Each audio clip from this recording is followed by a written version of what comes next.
screams in the night. Indian legends. Miles of footprints.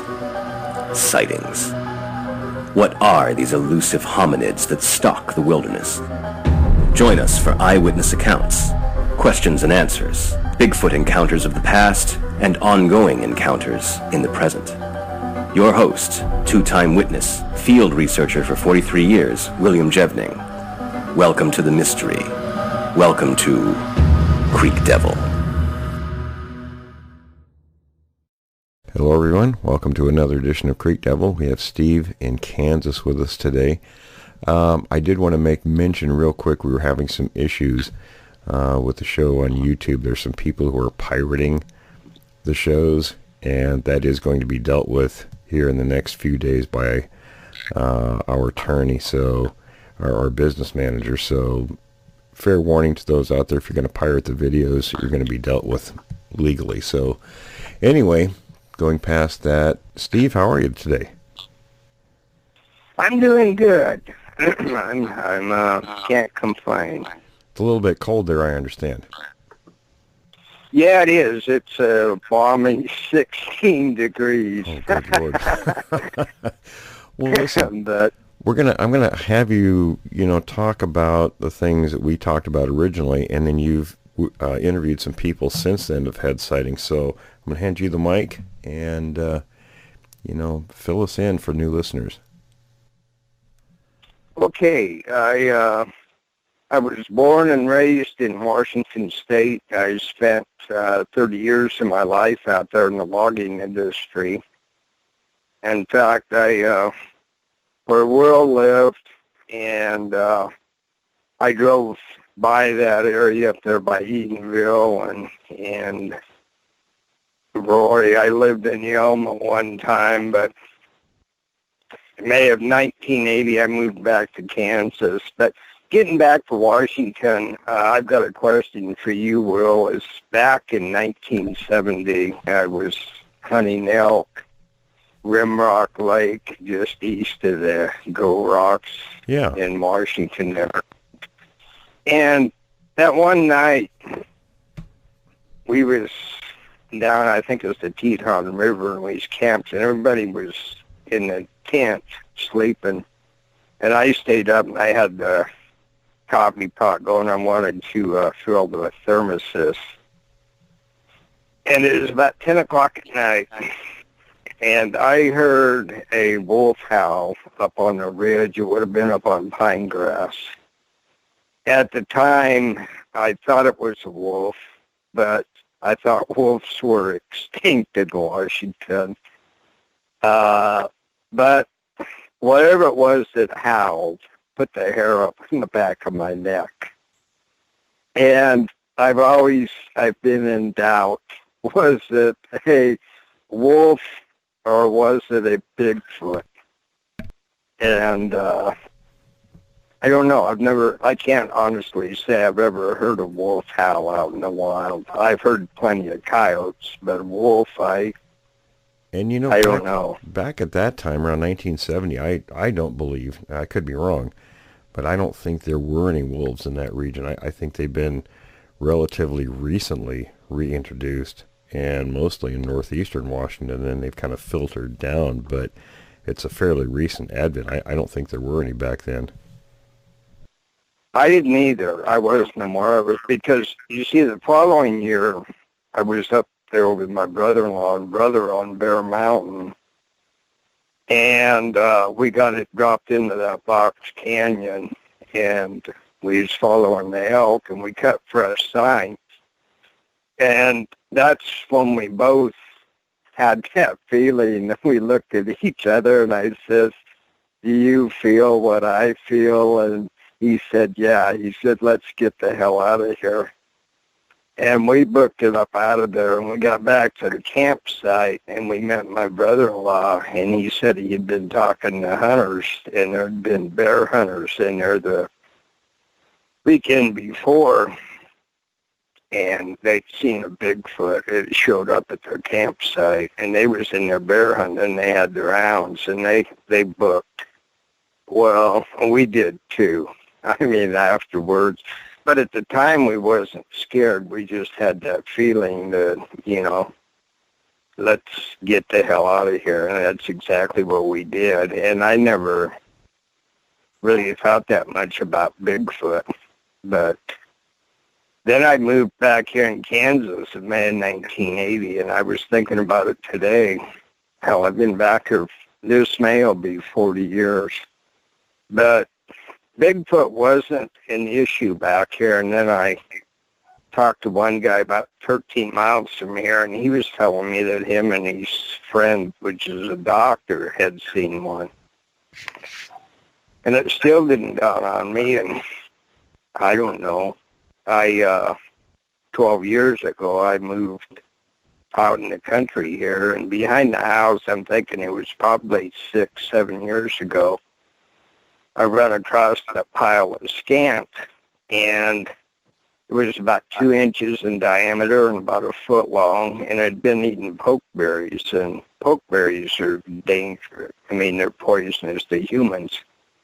But I looked at it, and at the time I didn't have my phone, and I didn't think about taking a picture. Bigfoot really didn't register. And, but I knew it wasn't a coon. It wasn't a coyote. I just didn't know.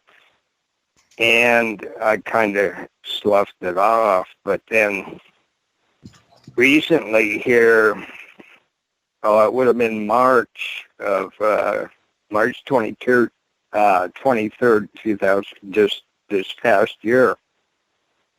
I had pulled out of my driveway and I was going east, over to my daughter. She's 40 miles east of me, and I always take the gravel road cut across country, and there was a pickup truck, same make and model as mine, except it was maroon, and I'd wait for it, and I was kind of following it. And about 3/4 of a mile away from the house, there was a wheat field, and there was 3 geese, and they caught my attention. And I was surprised that they were still alive. Well, this truck throws on its brakes, and I look up, and I'm about 50 yards behind it.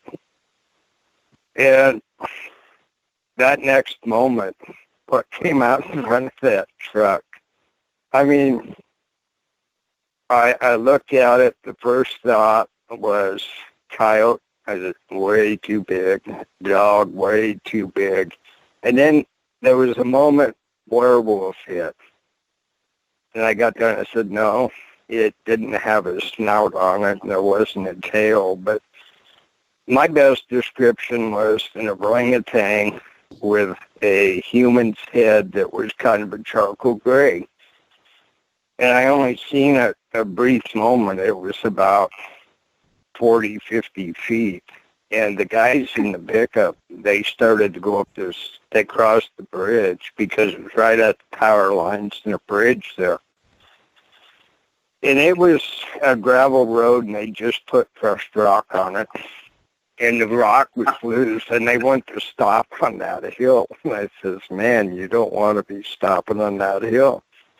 But it was their emotions and their actions that got my attention, because they wanted to stop and back up, and I was gaining on them, and they seen that. Well, they went up on top of the hill, and there's kind of another dip. Well, they went to stop again, and I was coming up on them. Well, then they went on up the road maybe 100 yards and just stopped right in the road.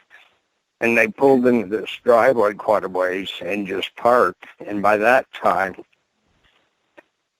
I was processing what I'd seen. I knew what I'd seen, but I didn't want to believe what I'd seen. And I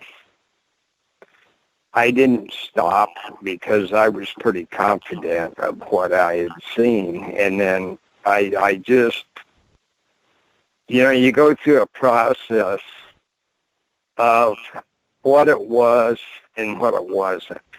And finally, I think it was after a week and a half, 2 weeks, I called you, and it was basically a juvenile Bigfoot. And Hey, Steve, this is Tom. Can I jump in real quick? I'm following your story, and it's interesting. You had a truck in front of you, right? Some guys are in front of you. Did you say this thing ran in front of their truck? I just seen it come. No, I just seen it come out from in front of it. And I seen the head and the back, and I'm saying it was 22 to 24 inches off the ground. I never seen any. So was it on all fours? It was on all fours.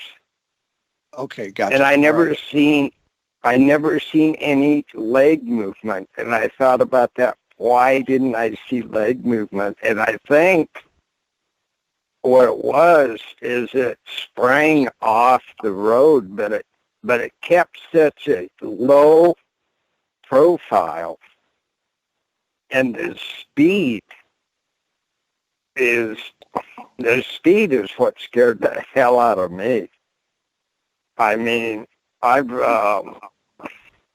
you listen to these. Well, I like the Will's friend up there in northwest Montana, the judge, that says you basically want to leave them alone. You don't want to go out hunting them because, I mean, this spring I went behind the house to get mushrooms, and since then I've got me a dog, but I don't carry any heat with me. I mean, after you see how fast they can move and the low profile, if you're going to be their sack lunch, you're not going to have any time to respond to anything. I mean, they'll be on top of you so quick you don't know what hit you. And that's what's spooky. Well, this thing, you said it must have just lunged, and that's why you didn't see the leg movement. It was just like, yeah, okay. Wow. Yeah, because I could see the front arms, and there was long hair that, you know what a Irish setter looks like with that long hair on the back of their legs? Oh, yeah, absolutely. That's what this was. It's like it had its arms or its legs folded down by its side. But I mean, it was just a flash. I mean, I went back up there 5 different times and looked around and walked around. I didn't cross the fence because it was posted, but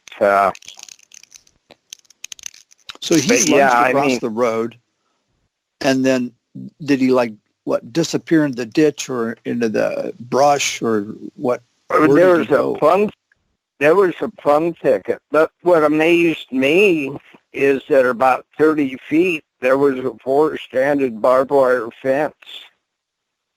And the bottom wires, granted, were loose. I mean, I could go through them pretty easy, but, I mean, you had the barbed wire fence, and then you had that plum thicket, and he disappeared into it.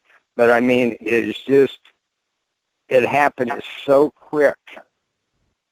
And I can't imagine what those guys seen in that pickup.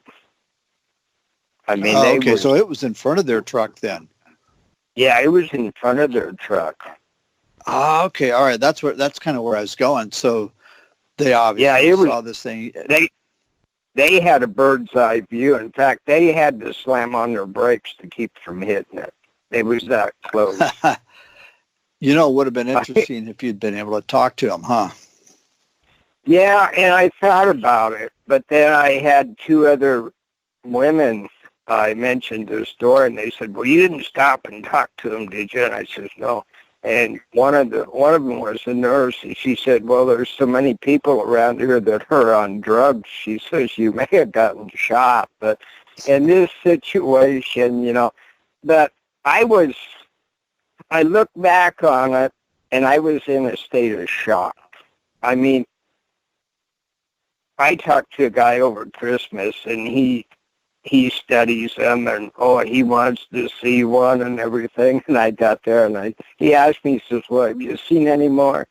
"No." He says, "Well, I want to see one." And I simply said, "No, you don't." Well, I got a new phone. It really takes good photos. I want to get a picture of one. I said, good luck. But I says, I assure you, you don't want to see one. And you really don't. I mean, I've been out there and had encounters with bears. And I mean, they've been close. They've ran into me. And I've had cougars back here in Kansas and out in Washington. And yeah, you get startled, but it's what these creatures do to you. They put a fear in you that just, it doesn't go away. It doesn't. I mean, I'm to the point at night when it gets dark, I won't go outside. And Steve, I've we got hear to that have all the time. I yeah, hear and I mean, that just time and again. I go back behind the house here and get mushrooms in the spring, but I've got my dog with me, and I'll tell you what, I'm paying attention to the cows, I'm paying attention to the birds, and I pay attention to him because I know what's out there. Yeah, Steve, you said it was a juvenile. Can you describe how big it was in terms of size?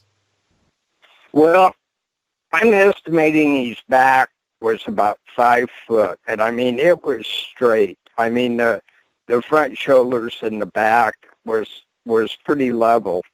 And I think my front bumper of my truck is 22, 23 inches. And that's about how tall it was. And at the time, I estimated the weight at 200 pounds, but I didn't get a depth perception on him. I don't know how broad or thick he was. I just seen the side view of it. Mm-hmm. Did you get a look at its face at all? Just the side view, and it looked like a human face, and it was kind of, I mean, it didn't have a cone-shaped head or anything. That it was kind of rounded like a human, and it had a blunt nose to it. Mm-hmm. But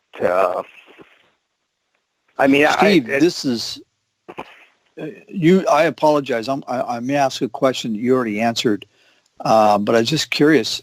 It zipped across the road. What color? Do you remember what color the hair was on the creature? Yeah, it was brown with a reddish tint because the red glittered in the sunlight. This was at 2:30 in the afternoon. And oh wow.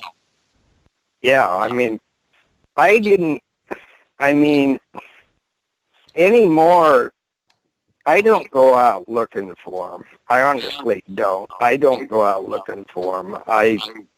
They appear, and they're going to appear when you least expect them to. I mean, that's the only advice I can give. If you go out looking for them, good luck. They'll find you, it seems like. But the thing that scares me is this is a juvenile. Where's mom and dad at? I don't think they're too far away. But yeah, probably I think not. that's, and I think that's the only reason I seen him. He was a juvenile, and he made a mistake. I mean, he was caught out in the middle of the road in daylight, and but the scary part about it is it's only 3/4 of a mile away from my house. And that's the uneasy feeling. I mean, and I know they pass through the area. So is this an area like semi-rural, like farms, or what's some of the surrounding area like? It's a rural area. We have section roads every mile back here, but you may have a section of ground. I mean, it's timbered, it's got ravines, it's got a creeks run through it, but I mean, it's wooded, and then you've got some pasture grounds and a few small fields, the corn, soybean, wheat, alfalfa, but But yeah, it's, I mean, I've got neighbors a quarter of a mile on each side of me, but I can't see either one of them. I can hear them if they're out shooting guns or something. I can hear them, but other than that, you know, we're kind of separated. But it's rural Kansas. I'm northeast section of it. I just, like I said, I feel kind of bad. I don't really classify myself as a researcher, but I don't hold my experiences back from people. I will share my experiences, and I tell them, I said, we're not alone. And I've had some people laugh at me, and my best response is I just simply, last thing I'll tell them is you don't ever want to see one. And I leave it at that, and they just kind of stand there with a blank look on their face, and, you know, and that's the end of it. I've only ran across one guy. Steve, you're seeing the exact same thing that everybody says. They almost to the point where they're saying if they could go back in time and avoid having seen this thing, they would. They wish they hadn't seen it. They don't want to see another one. Why is that? Can you kind of maybe articulate or explain, you know, what's going on, you know, deep down inside? Why? What is it that causes you to feel that way? Well, it's the fear of the unknown, but it's the fear that they are the apex predator. And I'm aware they're not going... I mean, you get one that's pissed off and he's on the defense, he's not going to back down from you. And there's nothing that you're going to be able to do to stop him. And I mean, it's the speed that they move at. I mean, it's just a fear that they are the apex predator. I mean, I don't... Yeah, bears and cats, wolves. Yeah, that, you know, they're going to run. You got a chance for them, but I just don't feel you. If one of them is going to get you, you're not going to know what hits you. And that's the fear I have. It's the fear of the unknown. But they put a fear in you that you just basically powerless. I mean, I realize now that after seeing that one, I was in shock. And people get that, well, I'm going to take a picture of one. That's the last thing that's going to go through your mind when you see one. I mean, if you got an opportunity, yeah, but, you know, I don't know how you can prepare yourself for seeing one. I don't think you can. No, I don't think so. It's always a surprise. It's a surprise, and it's just it's the speed, the low profile. I mean, let me get on. What I've done is I'm retired, and I make and sell Native American flutes and stuff, and I've kept way back on my shows, but I do this flea market. And I'm up there for 5 days, and I have a 16-foot teepee that I set up. And on my door this year, I had my grandson, he's an artist, and he drew a picture of a Bigfoot. He sketched it out, and I painted it. And it's my door for my teepee. Well, I was at the show, and, I mean, he really did a good job of drawing it. I tried to put it the colors of the Bigfoot that I seen. The colors, I tried to match them a little bit. And, you know, if you've seen one, you know what you're looking at. Well, this kid kept walking by the teepee, and PTSD struck him. I mean, he stopped, and he started talking to the people that he was at. He says, "That's a Bigfoot. I seen one of them." Well, I walked out and I started talking to him. And this happened, I'm going to say, about a year ago. And there was 4 of them in a Subaru driving the country roads, and it was north of Lawrence. And they was driving down this road, and he said this creature stepped out of the road or ran out in front of the Subaru, and he said it was about 10 to 12 foot tall. And he said, we hit it. And he said, we stopped, and he said, we got out of the car, and it ran down over the bank into the timber. And he said, we followed a little ways. And he says, it wasn't a bear. Bears are not that tall, and they don't walk on 2 feet. But he said, I got hair. And he says, I'm going to get a DNA sample done with it on it. I don't know, but just talking to the guy, he was upset. He wasn't faking the story. He had seen something. Well, but hey, Steve, let me ask you, how fast was he going when he hit it? He didn't say, and I didn't ask. I mean, a lot of times when people are telling me the stories, I just let them vent, and I should ask more questions, but I was surprised to hear, I wasn't really set for an interview. I just wanted to hear what he had to say, but he was serious. They hit something, and it sounded like a Bigfoot. But the area he's describing now, I've heard of reports of a white one being up in that area. And then I just heard of another one as to where, it's on YouTube. It's an interview with a woman. And they was down in a public hunting area, and her son had got a pickup, and they heard a growl out in the cornfield, and they got ready to leave. Well, they had to pull out of the parking lot, and there was one on all fours. And they had her son, he drove by it, and he was peeling out, and he peppered it with gravel. And his mom looked back, and it was following him.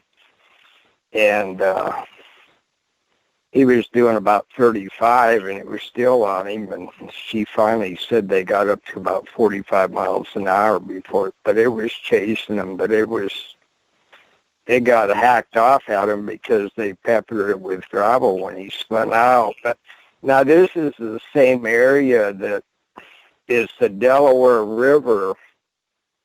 And this is where a lot of sightings are taking place here in this part of Kansas, and I'm just west of there. But now the second, this fall, I do the show twice a year, and I'm up there for 5 days. Well, this fall I was up there, and I was sitting out there by the teepee, and this Native American and his wife come walking by, and he started a conversation up. He says, I've seen 2 of them. And I said, oh, really?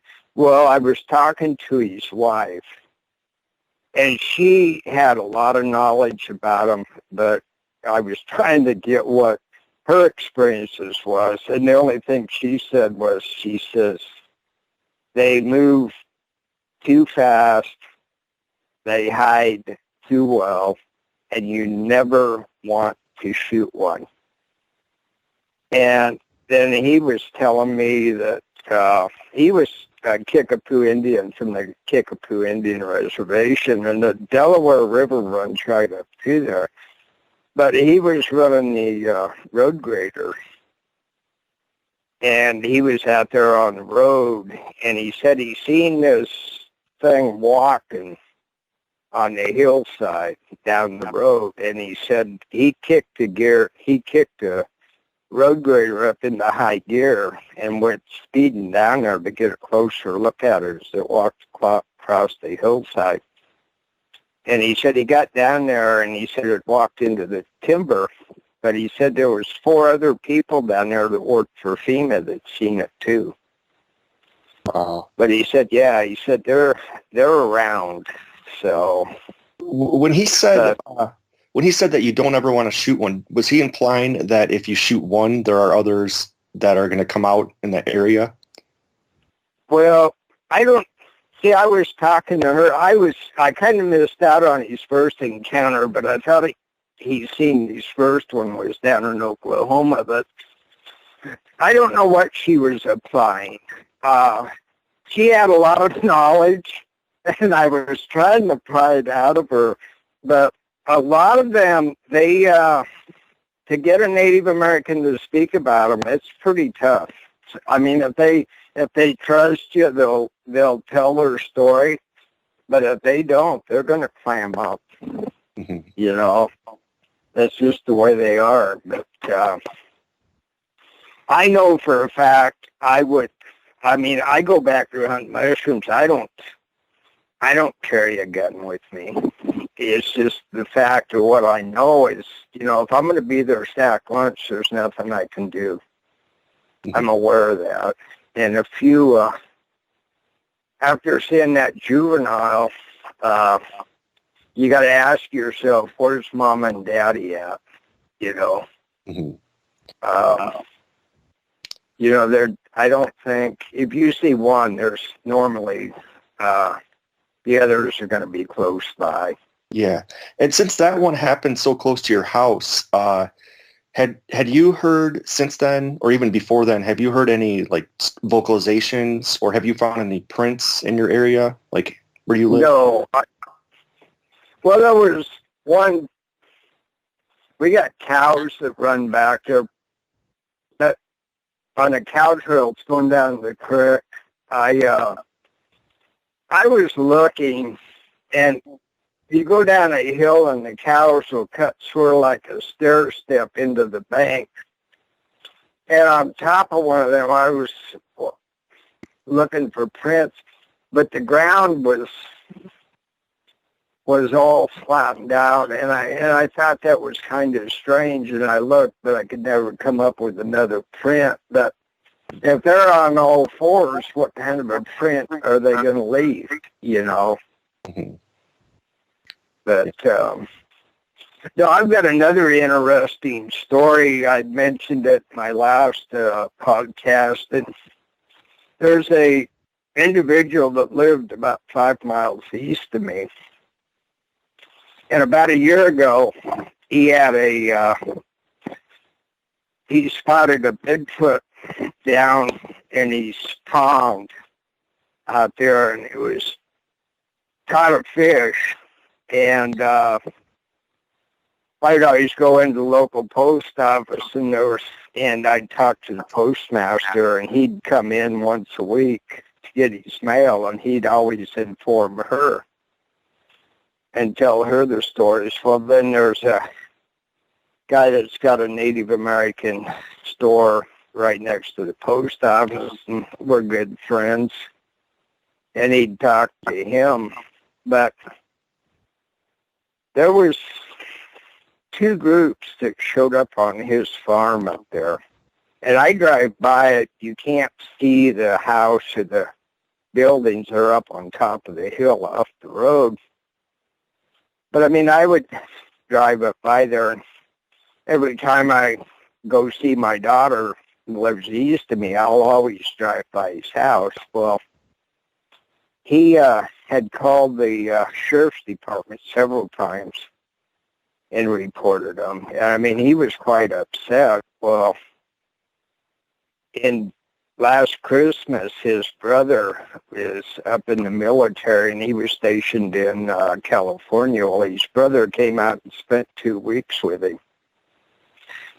And his brother had sent him a special camera to take pictures of him, and everybody in town kept asking me, getting photos. No, he said, I'm not going to take any photos. But he said they would come up and tap on his window and want him to come out of the house. And he wouldn't go out. But I don't know, spring, he moved. His brother transferred from California to Fort Leavenworth, and he's in the military, and this guy is retired railroad. But this spring, he moved over Leavenworth. But I was told in town they put that farm up for sheriff's auction, and nobody would bid on it. And I find that strange. But I drove by there last Tuesday, and they've got a realtor sign up on the property, and the gates are padlocked. I mean, you can't get up, and I wouldn't go up there anyway. But, I mean, I will drive by the place, but I thought that was kind of strange. And I don't know whoever buys the farm, but I kind of... They got guests that come with the farm. When he told you said he told law enforcement, what was their reaction? Did they do anything? I don't know what they did. I haven't been able to talk to the sheriff on it because I know the sheriff and I wanted to question him on it.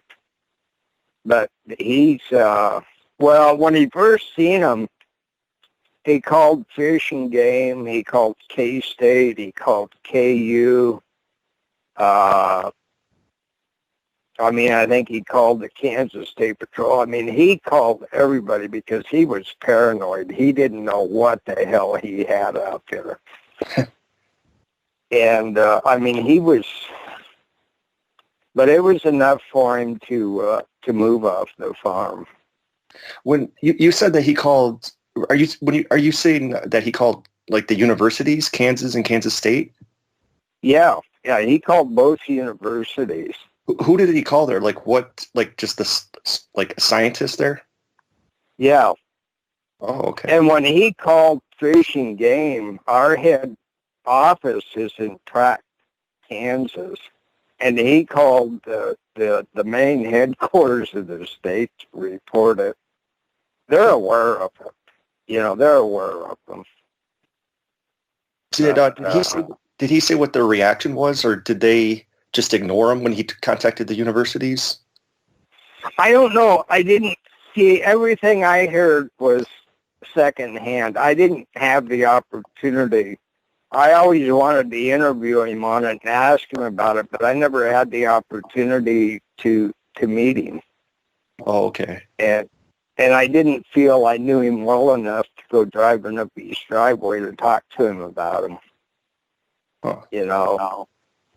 Yeah, that would be interesting to see what their reaction was, or what their response was. But yeah, and if I ever get the opportunity, whenever I see a deputy in the county or somebody, a game warden, I'm not bashful. I'll always pop the question, hey, have you had any Bigfoot sightings? And that one deputy, that one night, I mentioned Dogman to him. He says, well, I've heard of Bigfoot, but he said that Dogman's a new one to me. And I said, yeah, me too.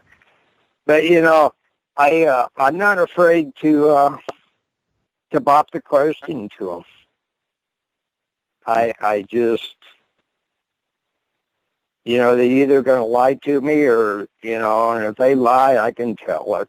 But normally, they're pretty honest. But I would like to, I do now, if I know that they're a dispatcher for the sheriff's department, I have asked the dispatchers how many calls they get in on them. But some of them say none, and, but I don't know all the dispatchers. So... But yeah, I'm not afraid to ask the question. I just feel it's in my community. It's I need to let the people be aware that we're not alone out here. Yeah, I've heard several reports on YouTube. And they're newspaper articles that date back to the 1890s, and there's articles written about them in Kansas. So, they go back. They've been here. And it's just, I did have an opportunity to talk to a gal. She lives in Kansas now, but she was born and raised in Oklahoma. And when she got married, her and her husband went camping on the eastern border of Oklahoma and Arkansas. And they had a bull mastiff dog in the campsite that night. And it started barking and stuff and ran into the brush and timber. And she said the next thing she knew is that dog came flying out of the woods. It was thrown out of the woods and lit their campsite, and it ran and hid in the tent. And I believe they packed up and left that night, but they was aware of what was out there. But hey, Steve. Yeah, I had a quick question. I'm gonna back up just a little bit. You had mentioned that there's historical accounts of these things in your area or in Kansas. Is that right? yes. Okay. So this is an area that's always been, I find particularly fascinating, the historical accounts of these things, because that it just basically, ties them into our modern times. Do you know what they were referred to? What did they call them back then? Well, In they your was I believe up in Washington County, and this is what's interesting to me, Sean, up there in Nebraska. Now, Washington County is in Kansas, but it's kind of southwest of where Sean had his sightings in Nebraska. But in Washington County, they called them the wild people of the woods. But they was, and then in eastern Kansas, there was an account, I think back in 1890, and they called it the wild man. But okay. And the reason I ask is that I'm always curious. It's interesting.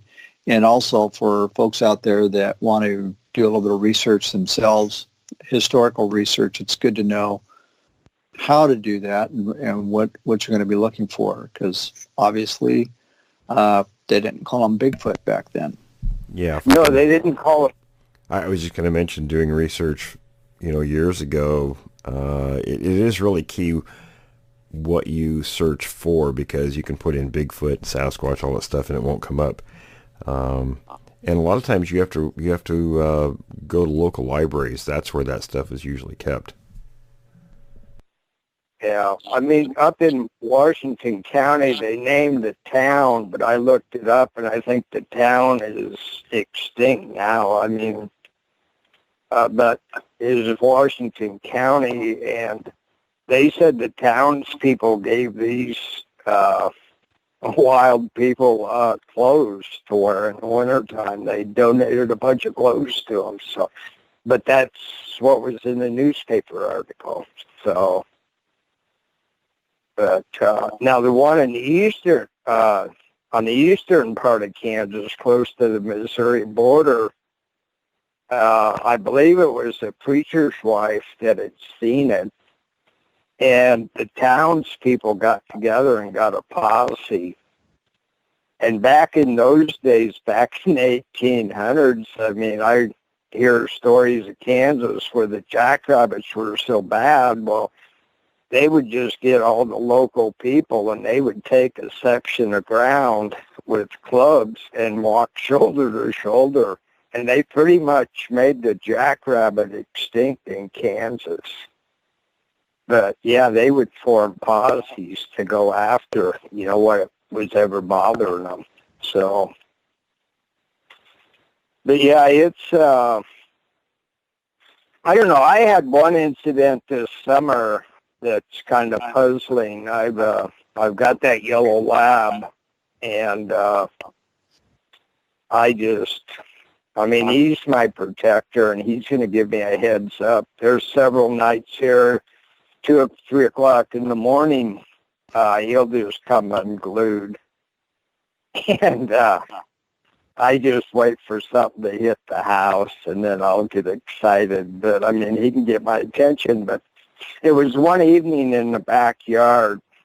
I probably got about 50 feet, and there's a barbed wire fence, and it's kind of grassy and brushy, and then it drops over a bank down into a creek. Well, there was a rotten smell coming up out of that creek, and he started raising hell. And normally, if there's something outside the fence, he'll chase it.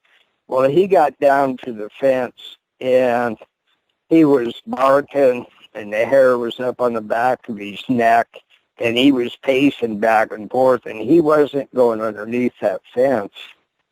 And I finally yelled at him. I said, let's go in. And boy, he didn't hesitate to turn tail and come up to the house. But I don't know what was down there. But when does a dog bark at a smell, But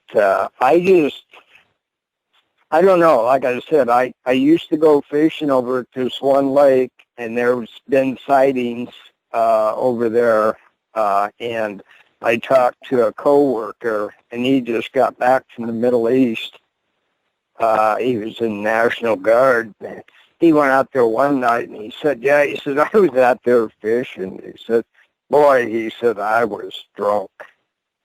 But he said, there was something behind me up there in the brush. And he said, I got scared, and he said, I left. He says, I think it was a cougar. And I said, I don't think it was a cougar. You wouldn't have heard it. But I don't know what it was. But you hear that, and I used to go over there in the summertime and fish, and I was only over there maybe 2 or 3 hours in the evening. But after I seen that one, I just got there, and I know they're in the area, and I don't know. Since I've seen that one, my outdoor activities have really slowed down a lot. Because I know I'm not alone anymore out there. And they pass through here. I don't think they stay in here. I talked to the guy southeast of me that had the sightings about 20 miles from here. I seen him 2 weeks ago, and he said, I haven't. He said, it's been pretty dead. He said, I haven't seen any activities. So I don't know. They're around. They seem to like that Delaware watershed. And you get looking at why Kansas. Well, 97% of Kansas is privately owned. We have 300,000 acres open to public hunting, and there's another 1 million acres that you can get permission to walk in. But, it's not you're limited to where you can go. And I think that's a benefit for these Bigfoot, because they can be on parcels of ground that nobody goes to.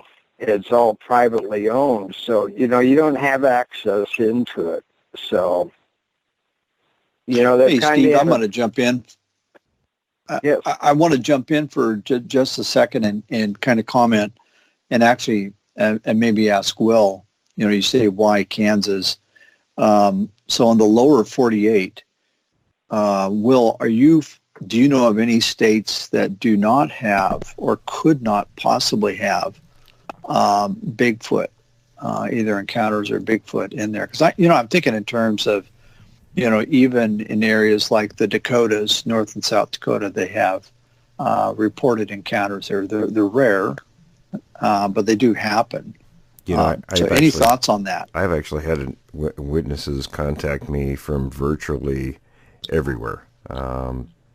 Places you would never think they'd be, sure enough, there may be not large numbers or large numbers of sightings reported, but yeah, there seem to be all over the place. Yeah. And, this goes back to the historical thing. I'm thinking, okay, so here we are in the 21st century, and, going back to the 20th century, we have reports in virtually every one of the lower 48 states. If we're having them now, I can only imagine what it must have been like 200 years ago, a millennia ago. They were probably all up and down the North American continent. Just a comment, perspective. Yeah, absolutely. Well, and to be honest about it, I think they're growing in population, and more people are aware of them. And I know in my area of Kansas, there's a lot more homes because they're wanting to move out of the bigger cities and, have their house on 5 acres or 10 acres or whatever. And they have the opportunity here in Kansas. And, you got more people out in these rural areas. And, there's more ice out there. But I talked to one gal Tuesday, and she said, I want to see one. I said, no, you don't. She said, well, just driving down the road, I want to see one at a distance. And I keep telling her, I said, no, you don't. But, and that's probably one of the best ways of seeing them back here is if you're going to be on the road, you might, get a glimpse of one. Right after I got my dog, I was heading over to my daughter's house, and I think I was only about 3 or 4 miles down the road heading east. And he always rides in the back seat, but that one afternoon, he really got my attention. He was in the back seat, and he started growling. And the first thing that popped in my mind, I said, must be a Bigfoot in the area. I don't know what it was. I didn't see nothing. I didn't smell anything. But I was doing probably 30 miles an hour. But he picked up something that he didn't like. And that's the only time he's ever done it. And we're pretty much inseparable anymore. Wherever I go, he goes. And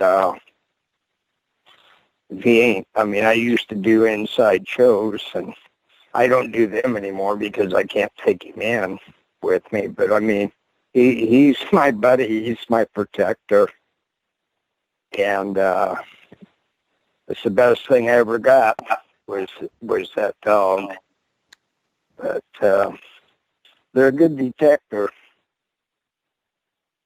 But, no, I don't know. I sit back and I kind of feel bad because I ain't out beating the brush and stuff, but really you don't have to if you're open about it and willing to talk to people. And yeah, sometimes you get some negative feedback, but you can blow that off. But people need to be aware of their surroundings, and that we're not alone out there. We're not alone. There. I just want to. I'm going to jump in real quick and kind of support what you just said. Not only are we not alone, but the more you look into this topic, from whatever perspective, it becomes pretty apparent that the only myth regarding Bigfoot is that it is a myth. It really is not. And there's just simply too much credible eyewitnesses out there, like yourself, that have encountered these things, and all up and down, all throughout the lower 48, and I'm sure Canada has a pretty substantial number as well. Yeah, fellas, we're running a little short on time. Steve, we really appreciate you coming on and recapping. You know, we talked to you before some time ago, but always interesting details coming out, and then the new information you shared with us. We really appreciate that.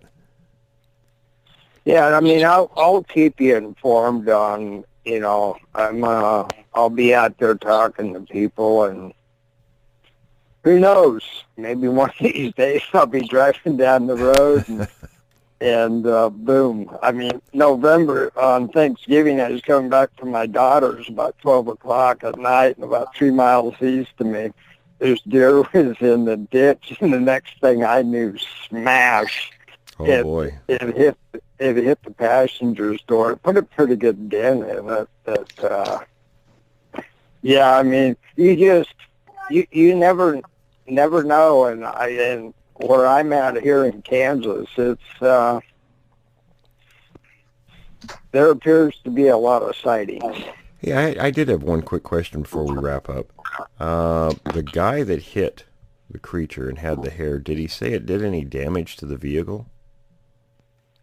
He didn't say. I didn't get in there. Hopefully, he'll be back this spring. He'll come back by again, and I can get some more questions. I'd like to follow up. I should have got his name and phone number. Yeah, it'd be kind of interesting to find out. Yeah, but when he told me the area, it didn't surprise me because there's been, well, you got the Delaware River and you got Lake Perry, and you got the whole watershed up through there, and it's a perfect location for them. Right. Brian and Tom, do you guys have anything? No, just thank you, Steve, for coming on. No problem. Yeah, again, I just want to say thanks. I never like to hear myself speak. I never like to hear myself speak because if I make a mistake, there ain't, there's no calling it back or correcting that. But,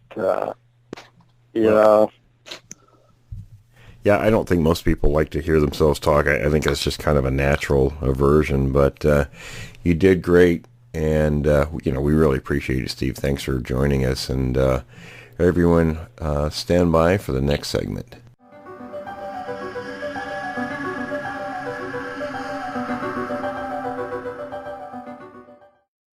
Welcome back from the break, everyone. We have our good friend, the Judge, joining us again today. Fellas, I'm sure we have lots of questions or topics we can discuss, so we'll let you guys take the lead on this since you were asking questions.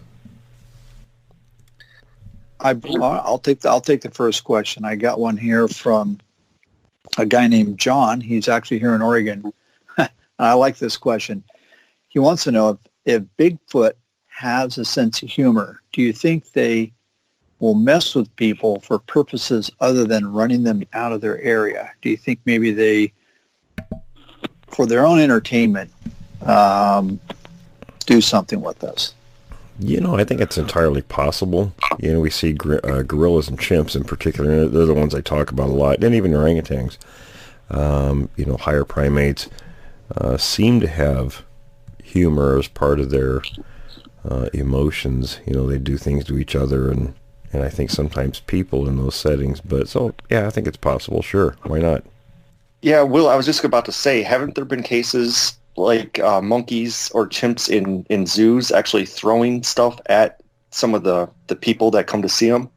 Oh, yeah, that's usually a different display, though. I don't think that's so much humor, we're throwing their feces at people, but yeah, that's a different thing. But there was one video I saw, and I can't remember what the gorilla was doing, but it was actually drawing people's attention away from it, and it was doing something else, and it was kind of laughing about it, like it was pulling the wool over their eyes. But yeah, and the feces throwing thing, that's not something I want to be on the receiving end of with these things.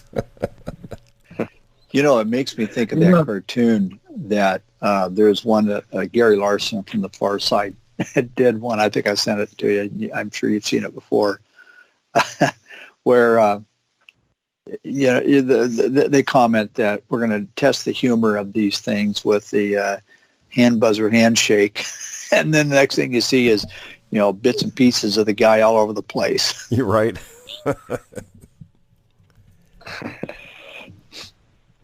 Hey, Will, just to, I guess, answer one of the questions that came up last time, or maybe it was a couple times ago, about the umbilical cord. Mm-hmm.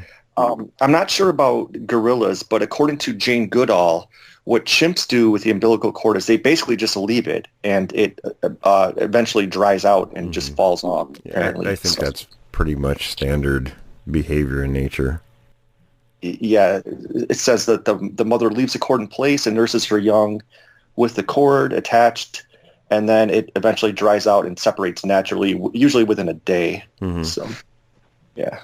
I'm gonna jump in on that because we got Vicky from Ohio who also wanted to comment on it. And first thing is, Vicky says she loves the show. So, Vicky, thank you so much. She says she saw a documentary where the silverbacks actually, I guess the silverbacks and the chimps, I think she said, at a national zoo, indeed had a placenta and the umbilical cord, and just kind of ditto what you just said, Brian. So kudos to Vicky for sending us that comment. Yeah. Hey, Will, here's another thing. This is more of a comment than a question, but in doing research on gorillas, I was surprised to learn, and maybe you already knew, that, how we talk about how there are different types, the 4 types of Bigfoot, and maybe even 5. Mm-hmm. Well, there are also 4 types or subspecies of gorillas, actually, and they all have different characteristics. There are the mountain gorillas, and I think there are, like, the east lowland gorillas, the west lowland gorillas, and then, like, the river gorillas, and they all have different characteristics. Like, for example, the mountain gorillas have thicker and longer hair, I guess, obviously to deal with the colder climate. So I just thought that was kind of interesting that there are 4 types of gorillas as well as 4 types of Bigfoot. Yeah, I think with any species, when you start getting some physical separation, and the gene pools are, they will favor, whatever conditions over time that they're in. Some of the physical traits will be enhanced and others may go away, so you get some differences. I don't think it's unreasonable with these things either. Do we have any other questions from listeners, or? Yeah, we do. I've got a real good one here. This gentleman wants to, he's just commenting on the dash cams, and I kind of want to take it a step further because it's a really excellent idea. Do you think that a dash cam would be possible, or do you know of anybody that has actually caught what would be a credible recording, a video of one of these things? And I also just want to mention, if people are putting dash cams on their vehicles for this purpose or just any kind of wildlife, put one on the front and looking back, because as hunters know, many times animals will wait for you to pass and then they'll go behind you. But anyway, back to the question, do you know if anybody that may have recorded one of these? I think there are a few that have made the claim. I don't know how good the claims are or how good the videos may be. It's certainly a possibility, sure. I mean, I have one. I haven't put it up in my car yet, but I got one, and mostly it's for the crazy drivers here in California. But yeah, right. I suppose, sure, it's possible. Why not? We get the majority of sightings that are on or near roads, so. Yeah, I believe there's one out there that a police officer captured. Shot across the road, and he pulled over the side of the road, and it shows him going off with a light, flashlight, trying to find it. It's blurry. But I saw that one. I just want to say what really caught my attention about that one was the, you catch their tone of voice, because you that's how you sort of judge whether it's being truthful or not, and it seems very authentic. Him and his passenger were very, very shocked and surprised. Is that the one you're talking about, Tony? Yeah, that's the one. Yeah. And right? They were going, "Did you see that?" And he pulled over the side of the road and went over there with a flashlight. And of course, what we know about these creatures, it was either long gone or it was very well concealed. There's another one out of Russia that the camera's pointed backwards, but I personally found it to be questionable. The Sasquatch was allegedly chasing the car, but everybody take a look and make their own decision. But it looked a little slow and a little bulky to me. But that one's out there as well. Hey, so Bill, I have a question. Because you've talked before about how when they eat something, they'll eat everything, bones included. And I guess my question is, the same thing I think is true. Like, okay, so for example, if you give a dog like a bone from a large animal, it's not going to be able to eat it, right? But if you give a dog chicken bones, it will eat it, and it'll eat the bones. And my question is, bones are not really digestible, and a lot of times when you see dogs eat or consume bones, they will vomit. And so we often talk about scat, but I'm just wondering if you've ever come across what you perceive to be Bigfoot vomit. I've never seen anything like that, but how would you know? And here's something about bones too. I mean, we used to have a bull mastiff, and smaller dogs. My collie years ago would never be able to chew up his bones completely, eat the meat and gristle and things like that off him, and leave bones all over the yard for the lawnmower to find. But the bull mastiff, we have ribs or whatever other, steak, other kinds of meat with bones, and she would chew them up and swallow them in less than a minute. So it really depends on the size of the jaws doing the work. Wow. But she never vomited back up? Or? No. Oh. All right, so I've got one here, and this is Bernard from Ohio, and he's got a really good question. And Will, I think we've actually talked about this in the past, and it has to do with the strength of these creatures. And so he's talking about the strength of silverbacks. They can actually pick up, move cars, and it's a kind of an interesting question, but he wanted to know what would happen if there was a confrontation between a Bigfoot and a silverback. What do you think the outcome would be? You're talking about a gorilla? Yeah, silverback gorilla. Well, the Sasquatch is a lot bigger than a gorilla, so I think it's fairly obvious what the confrontation would be. It would be over very quickly, and probably there wouldn't be a confrontation. Just because the size and the power of these things is much more than a gorilla's. Right. Yeah, it makes sense. Now, he has another question, and I'll just ask it. He wants to know if Bigfoot uses what's called fast twitch muscle fibers for them to move the way they do. I'm not sure. I've never heard that term before, but any thoughts on that? I have no idea. I'm not really familiar with that term either. Well, fast twitch refers to basically, well, not to get the whole thing with weightlifting, but fast twitch muscles or fibers are important for what they call powerlifting. That means trying to lift as much as possible in one time, whereas slow twitch fibers are more, for bodybuilding. I guess Bigfoot probably has both, though. Well, now would that be something that's naturally in muscle tissue, or is that developed through weightlifting? Well, it's usually natural.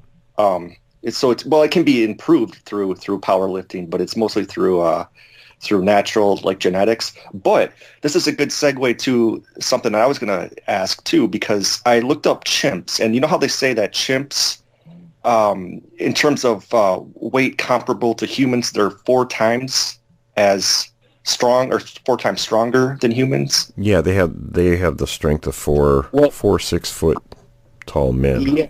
Well, there's a source I found. There's a scientific explanation for that, and that is that the muscle fibers closest to the bones, those are important for strength, are actually much longer and more dense.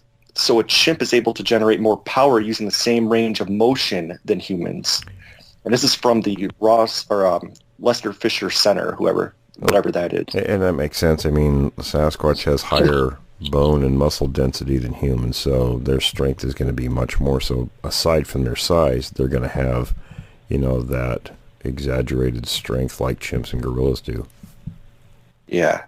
Because didn't you say, there have been accounts, right, where they've been known to just take a whole deer and just put it over its back as if it's nothing and carry it away? Oh, yeah. Right. And how much does a deer weigh, usually? Depends on the deer. What kind of deer? But yeah, that goes to Well, show. yeah, let's assume the big, like a mule deer or whitetail. I mean, No problem. muleys get pretty good 150. size, right? 150, 200 pounds, piece of cake. And then, we also have stories where, somebody saw an elk get hit on the road, and this person went down the road a little ways. They turned around and came back. And so they were back at the site of the elk kill, and this was at night, I believe. And they were back at the site of the elk kill probably within about 7 minutes, and the elk was gone. And this person was wondering, just how does that happen? There's no drag marks or anything. Something that just picked it up and carried it off in the woods. Will, do you have any thoughts on that? Like what kind of strength? Phenomenal strength it would take to do that. Phenomenal strength, sure. I mean, and again, you're talking something that's extremely large. They have higher bone and muscle density, so yeah, I mean, the strength is going to be something that's difficult for us to even consider, let alone, and we have no way of measuring it at this point. Yeah. Right. Wouldn't surprise me, though, if 2 or 3 joined in the effort to carry it off. I was just thinking that. I was wondering the same thing because this person said it had the rack had a full rack of antlers, and so it would make sense if 2 of them carried it off. It could be, sure. 1,200 pounds approximately on a bull. So you're talking 2 of them or 3 of them could lift it, take it out without, I don't think, much of a problem at all. Yeah, and Will, because, think about this. If chimps are 4 times stronger than humans, given the same weight, and let's just assume, and this might be just being conservative, but let's just assume that Bigfoot is the same weight, and let's just say that they're 4 times stronger than humans with the same weight, and you think that they probably weigh 5 or 6 times what a human weighs, what an average human weighs. So it's no surprise that we have reports of them being able to push over, huge trees and have, huge tree breaks and stuff like that.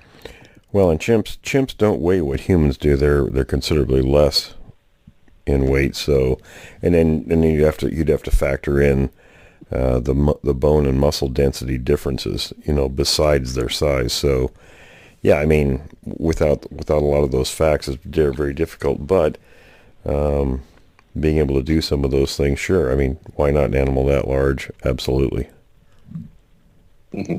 It'd be interesting if somebody in our audience, maybe this is a shout out, if we have maybe a professor of mechanical or civil engineering who could answer, because this is a question that we've had.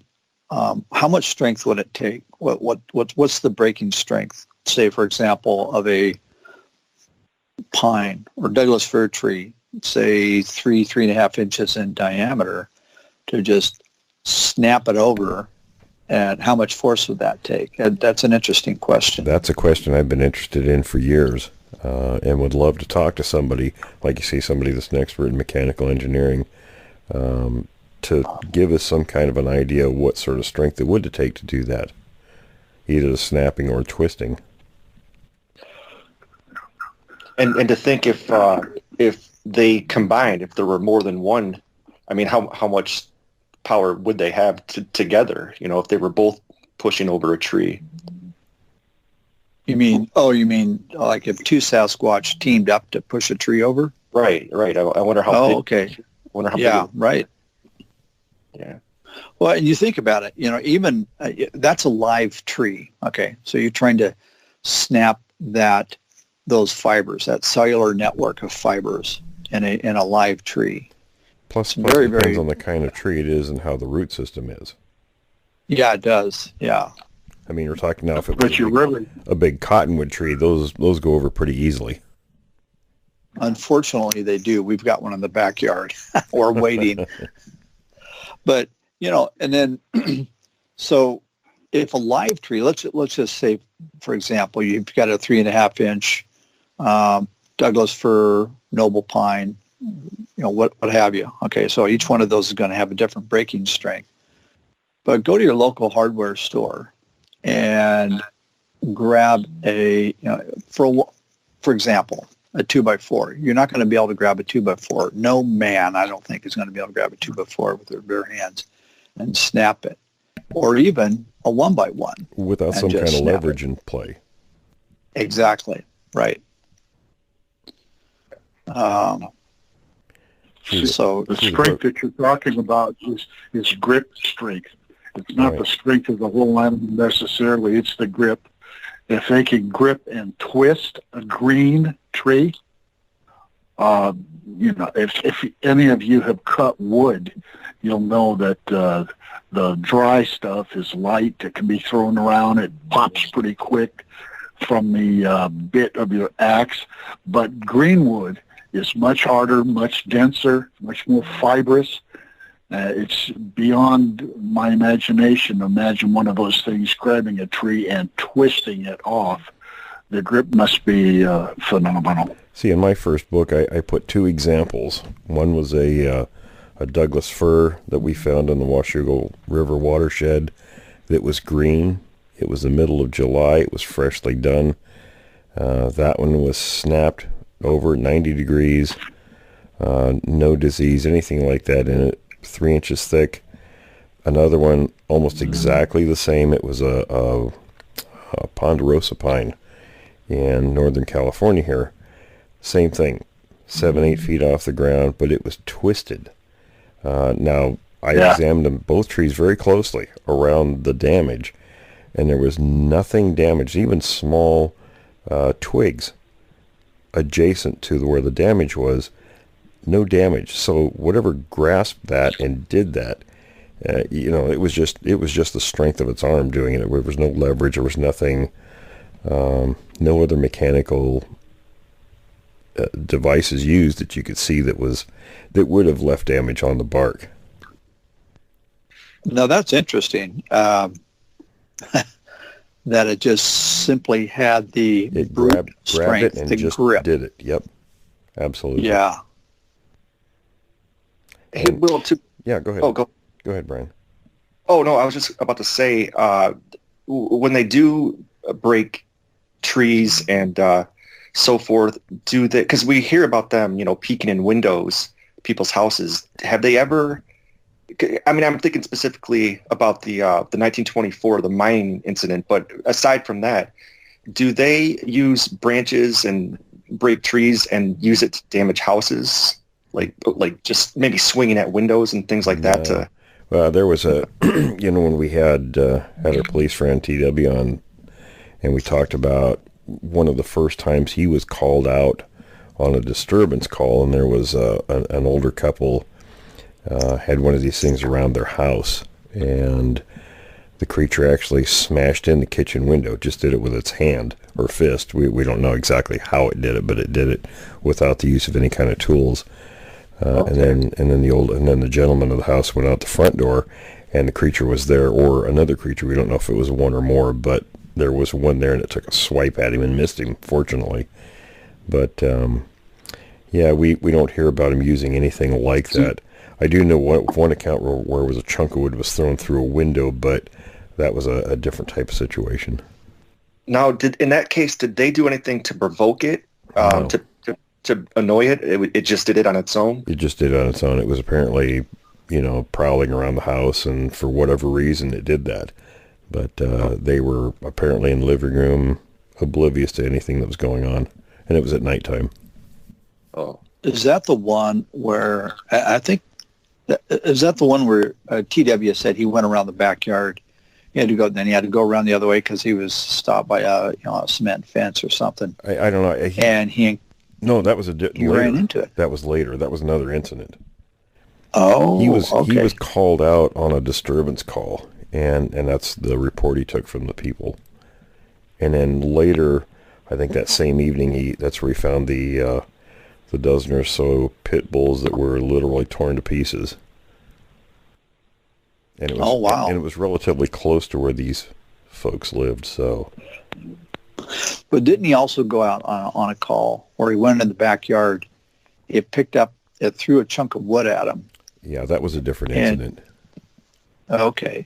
So my question is, I don't think we can answer it because, it's not our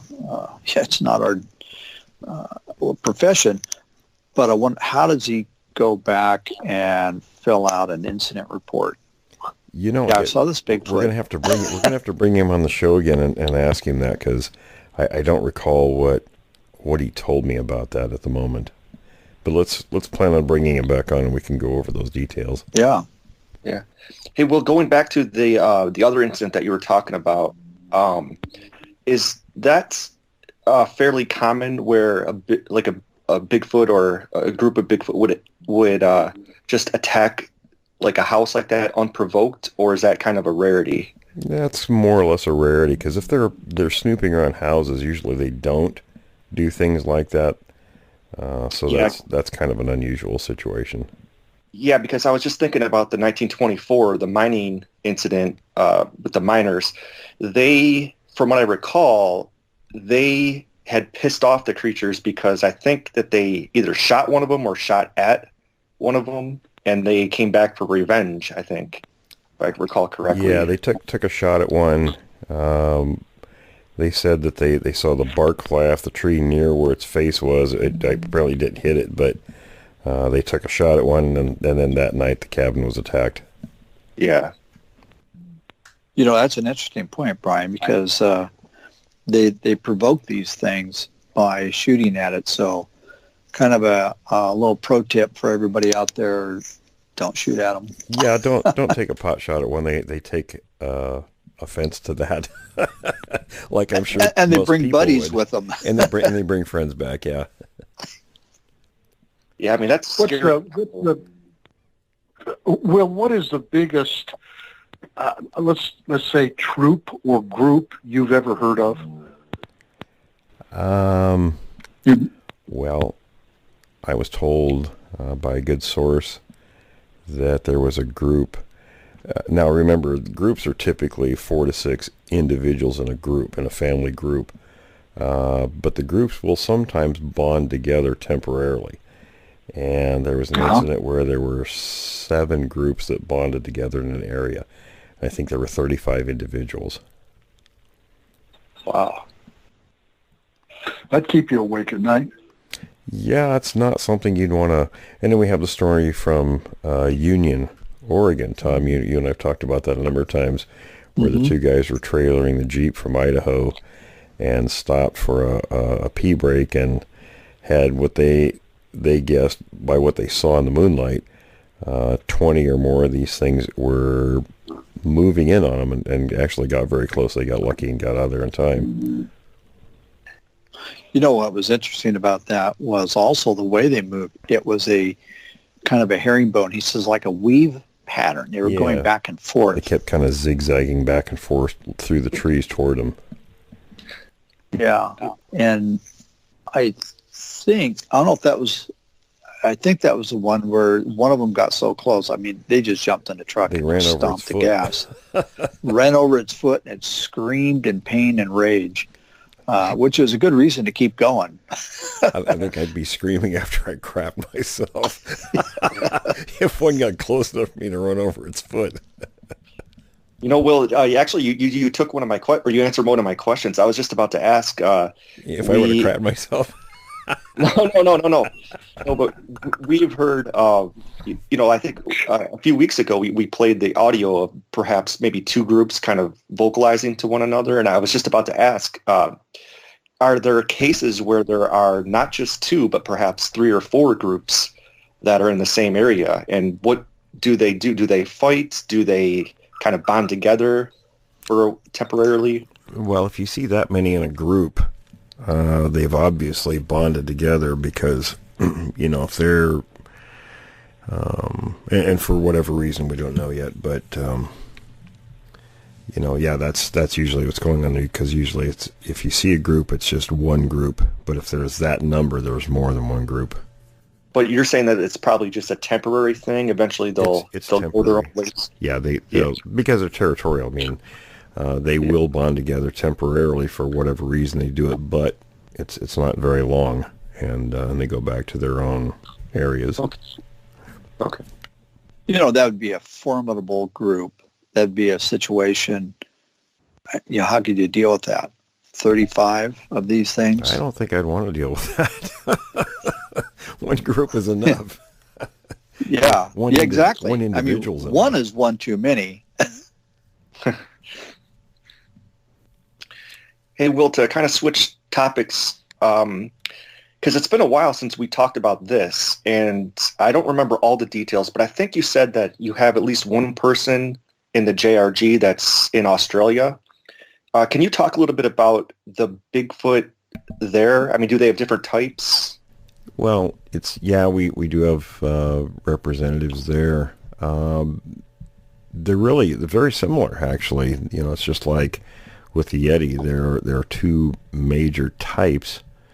Now, beyond that, I don't know about the variations, but so it's a common theme everywhere that there are kind of two main variations. But again, it's like here and with gorillas and things like that, it's if there's a division with topography that separates breeding populations, then different traits are going to pop up in these different groupings. So it's not much different than here, really. So the behavioral characteristics are about the same as here? Very similar. And what about the public perception there? Is it kind of like in the U.S. where there are a lot of skeptics out there. There are a lot of people that just don't believe it at all, but there are a large percentage of people that either believe in it or are willing to admit that it's a strong possibility. Like, what's the public perception in Australia? I don't think it's much different than here. It's everybody everywhere sort of like, well, if you prove it, then I believe it. But with all the state of the subject, with a lot of iffy pictures or pictures where people are claiming things and there really isn't anything in those pictures, and we see a lot of those, they call them blob squatch pictures. It sort of keeps things where it's always been. Mm-hmm.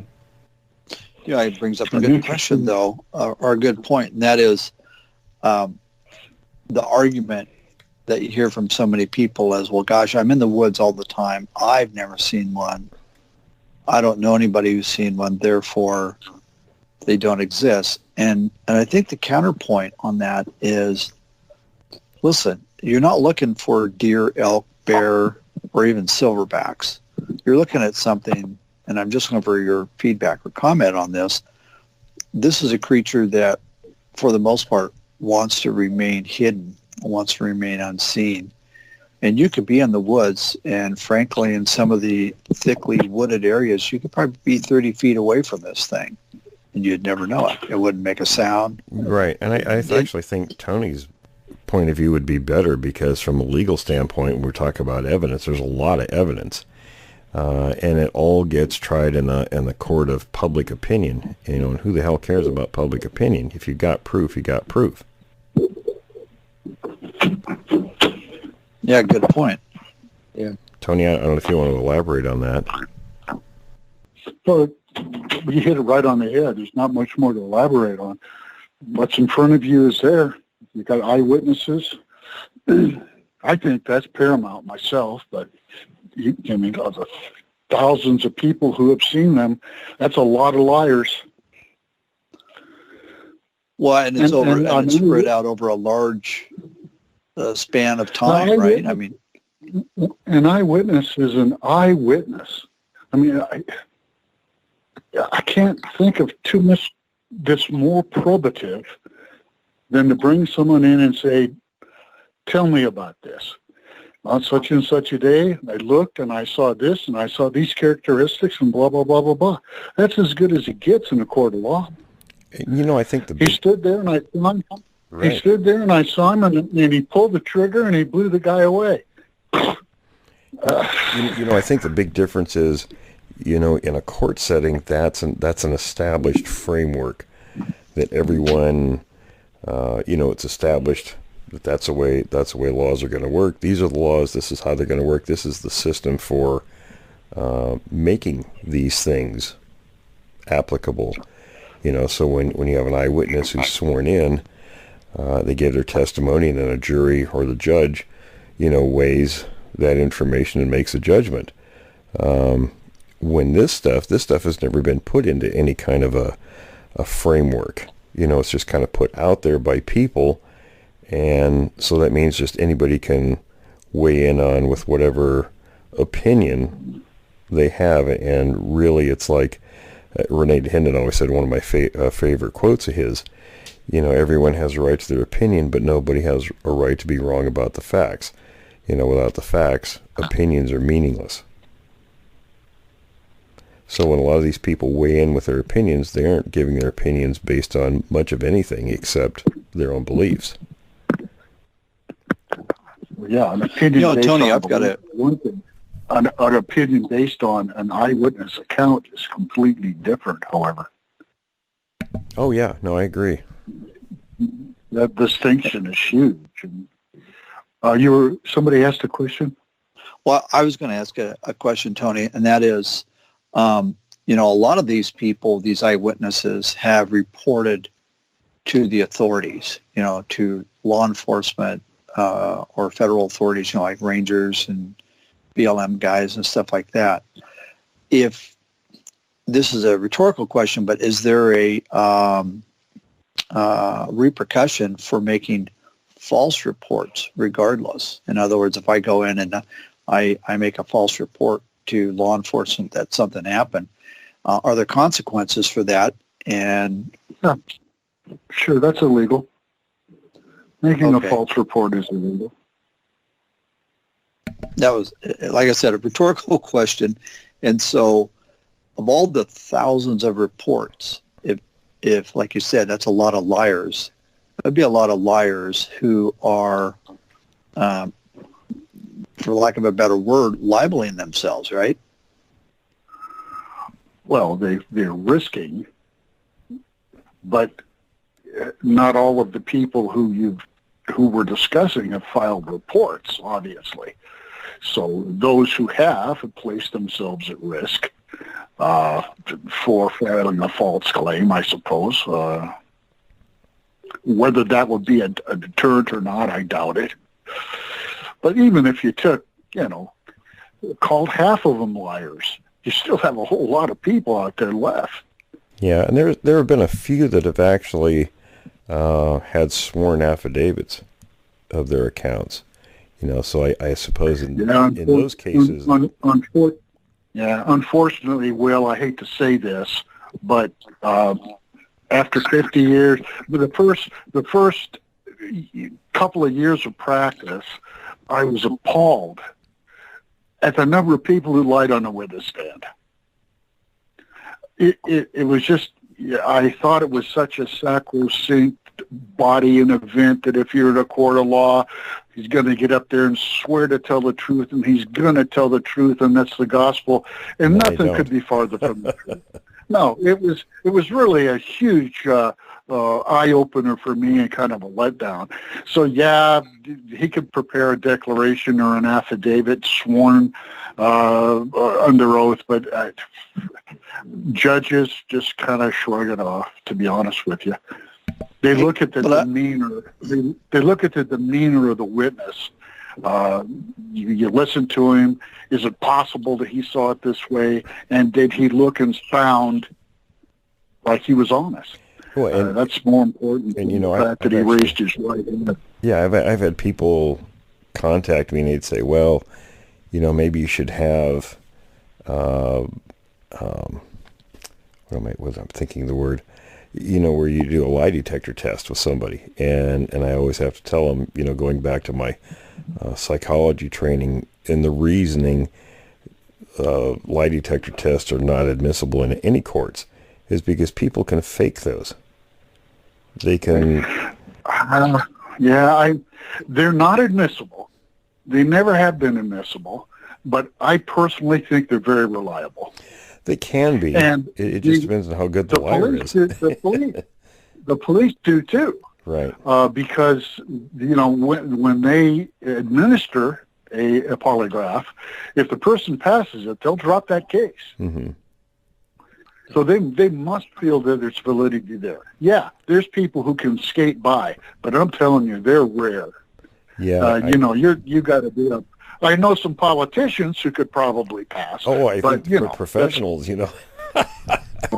But I remember all the this how the system, your body works, and some people can actually have more control over their blood pressure, things like that, than other people, and can fool those systems, which is why they decided not to be able to make those things allowable in courts. But so anyway,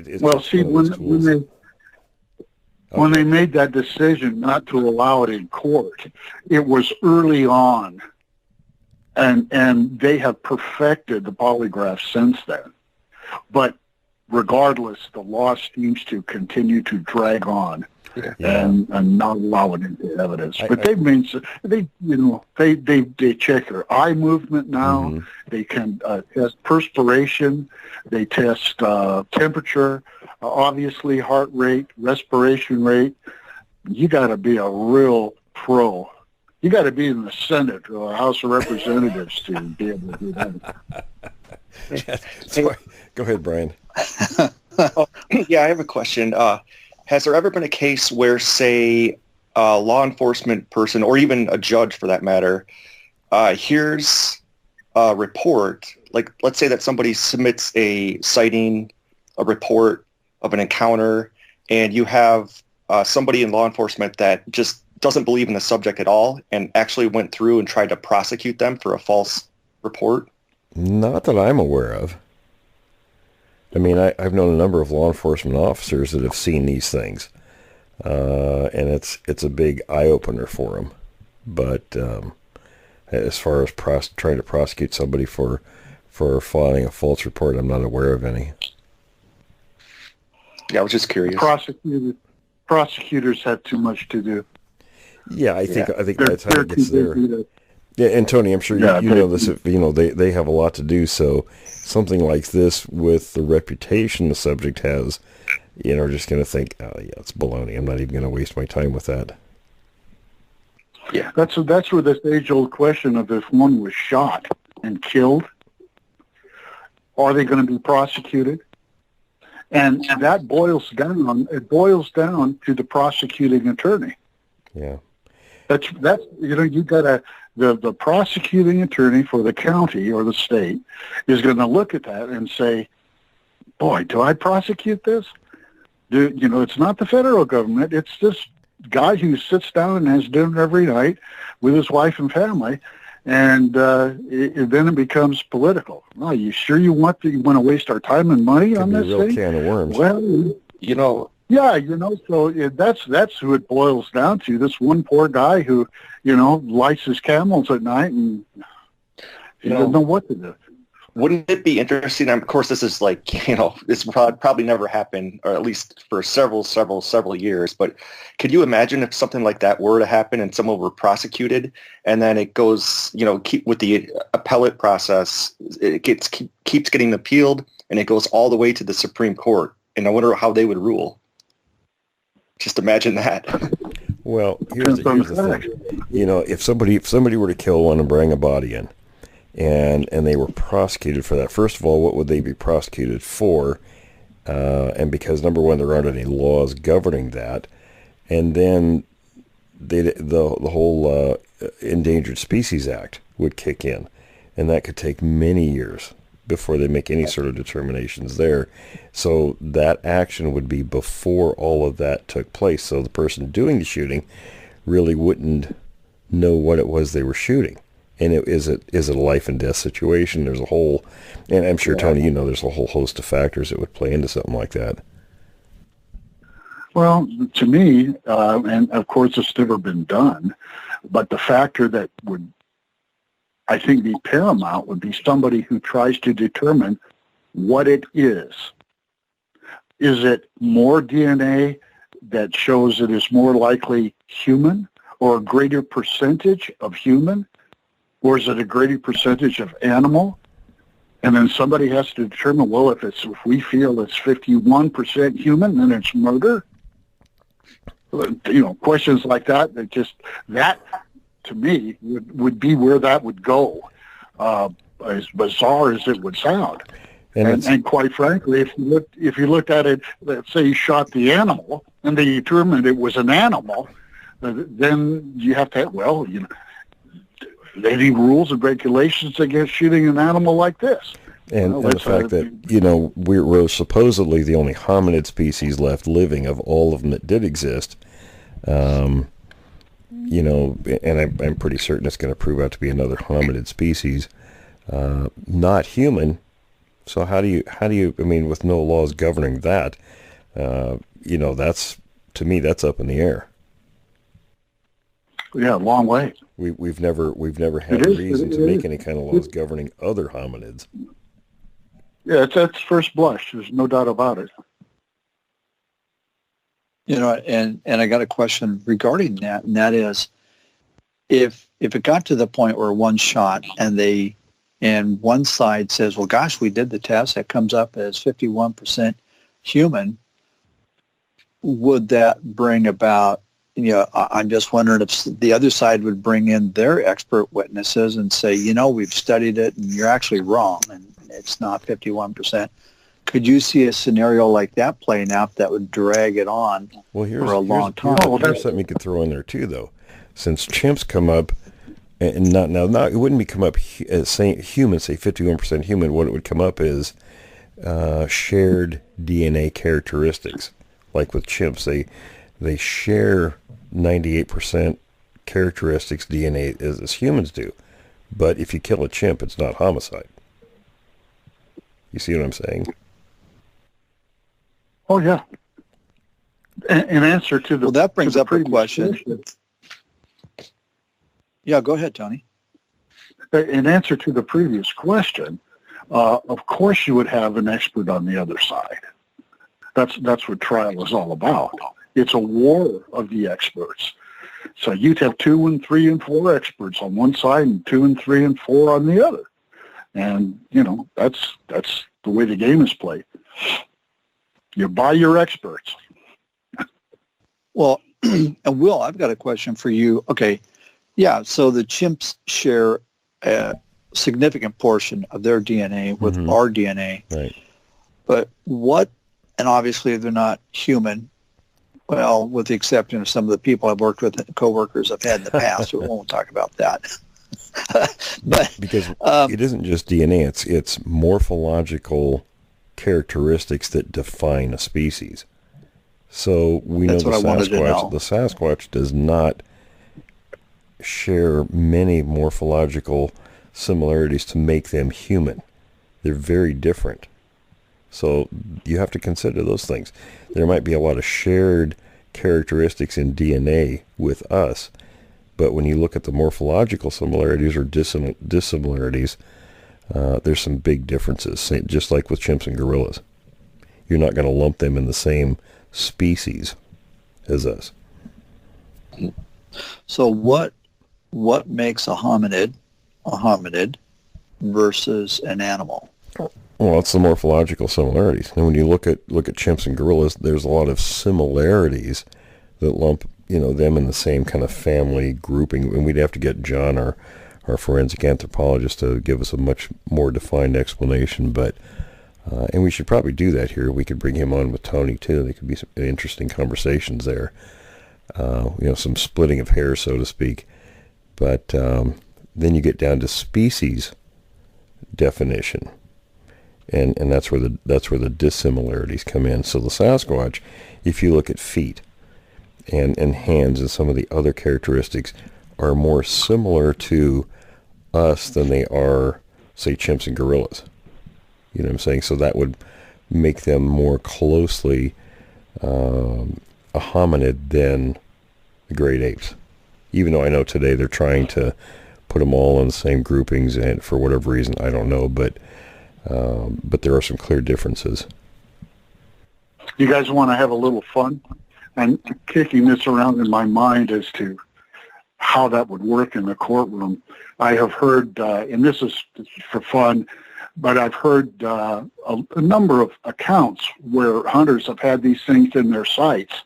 They couldn't pull the trigger because it looked too human. It looked like a human. They couldn't pull the trigger. And some of the variations do. That goes back to the four main groupings we talked about, or Brian brought up.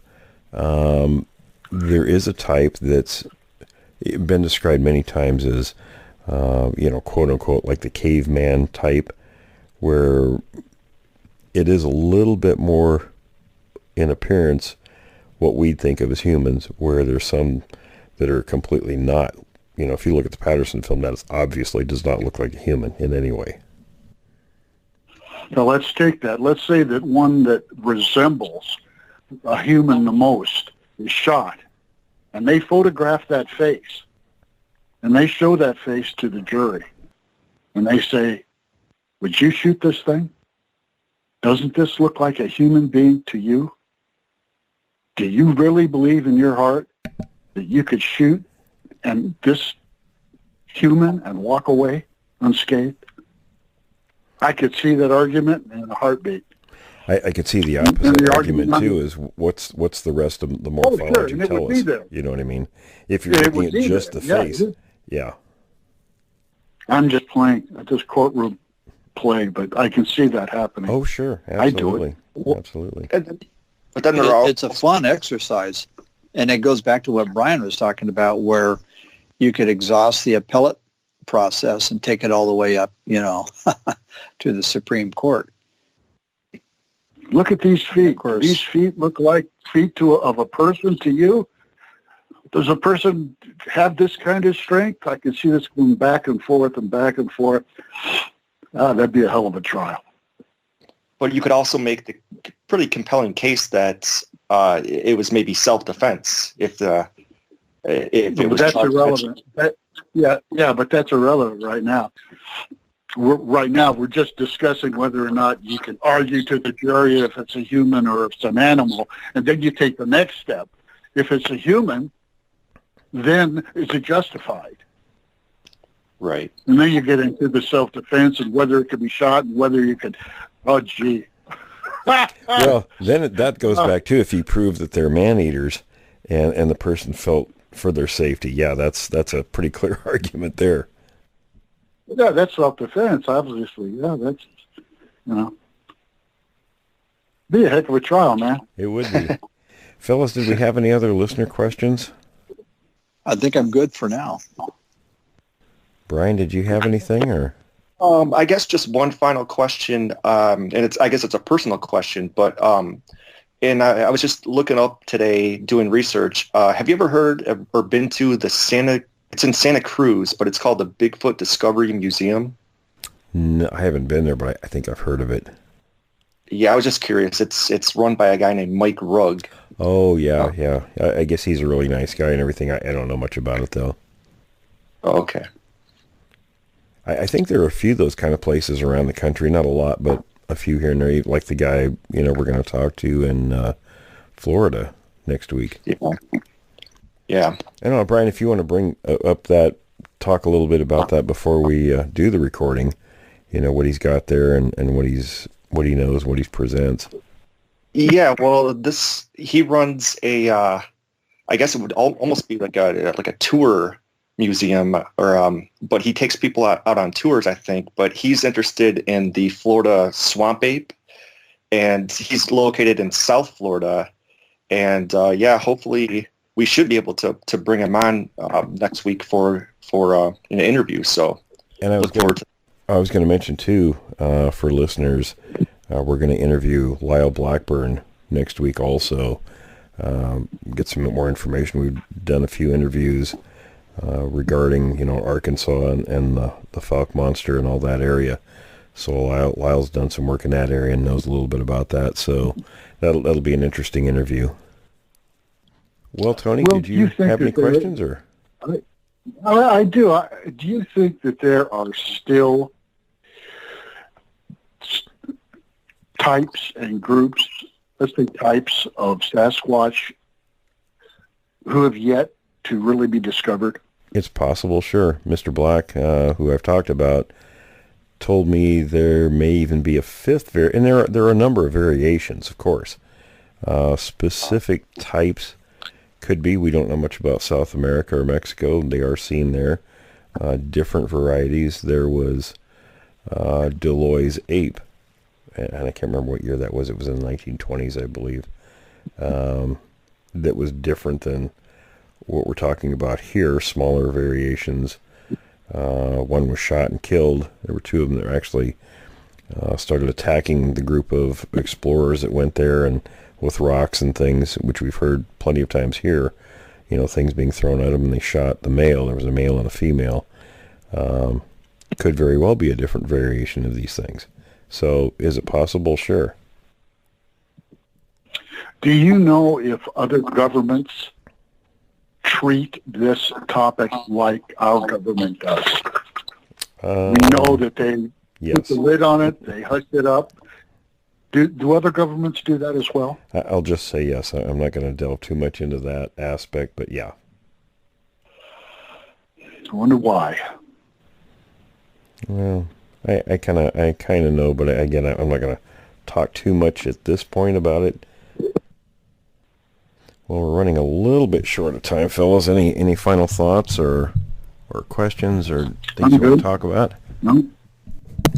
Oops, dropped my microphone here. The cord's being uncooperative. I'm good. I think it was another good session.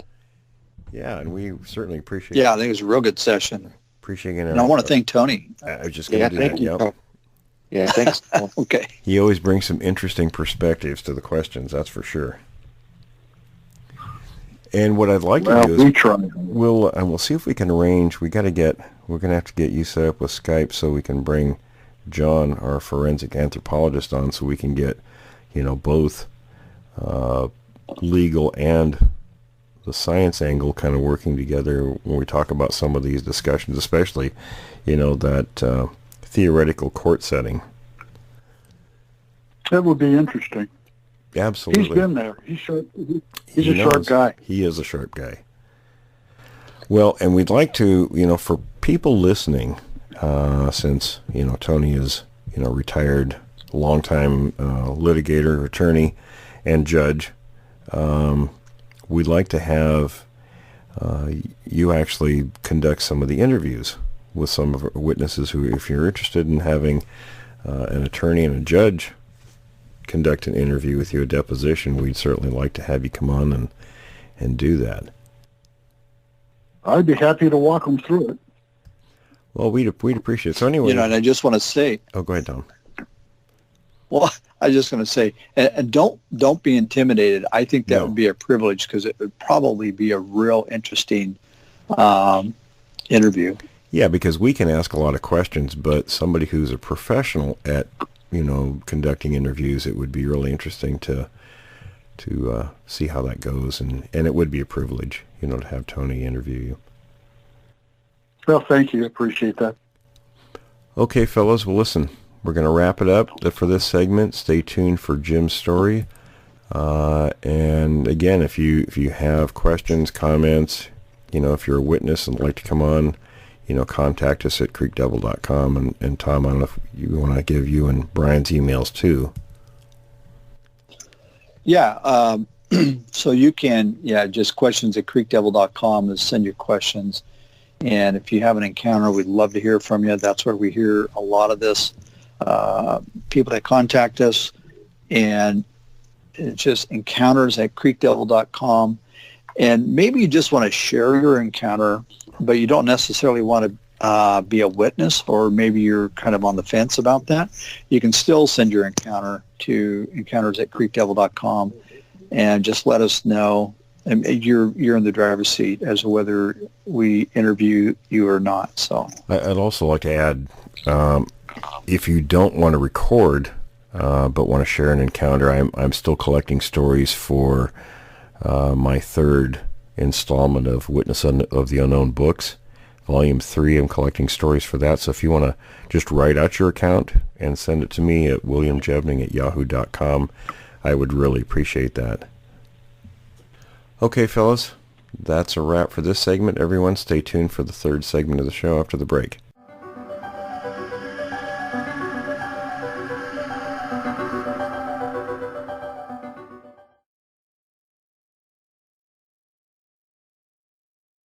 Welcome.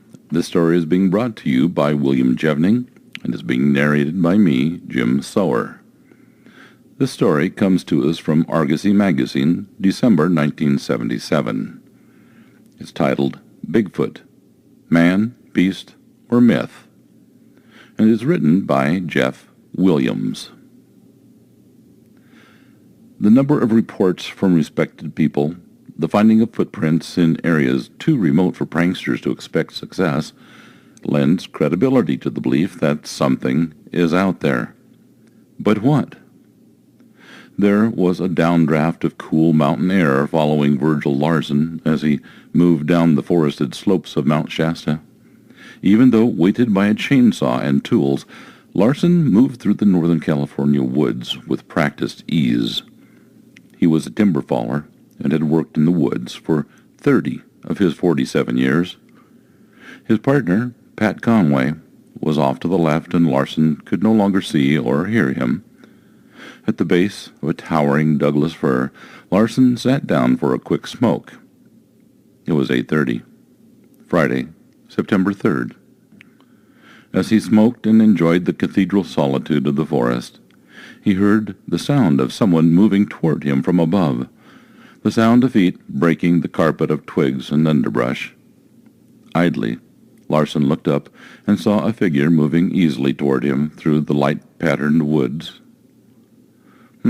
Must be the Forest Service guy coming down to check what we're cutting, he mused to himself. He glanced back at the figure, which had closed to 30 feet, but was moving away at a tangent. Thinking the ranger had missed him, Larson yelled. At that, the figure turned his head toward Larson as if seeing him for the first time, but kept moving away in long, swinging strides. Larson yelled again at the tall figure as it dropped down the ridge a little and disappeared behind a screen of trees. Larson began to get to his feet to see where it had gone. Abruptly, a few dozen feet below him, the tall creature rose from behind a bush and stared balefully at him for a long second before disappearing. At that moment, I realized I didn't know what the hell I was looking at, and that's when I took off. Larson, a normally quiet and reserved man, ran in terror down the other slope to his partner. Together, he and Conway returned to where Larson had been sitting. That was when they first became aware of the stomach-churning odor in the forest. It smelled rotten and rancid like an old bear hide, Larson recalled. To estimate the creature's size, Conway went behind the bush where it had been. Only by pushing his hat up on a stick could he be located behind the bush that the creature had easily looked over. It had to be about 7 feet tall, but I don't know what it was, Larson said. I can only remember it looking over the bush, and I knew it wasn't a bear.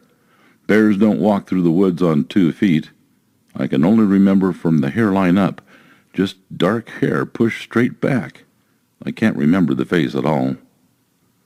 Larson studied the burning cigarette between his fingers and quietly admitted he lies awake now wondering what he saw.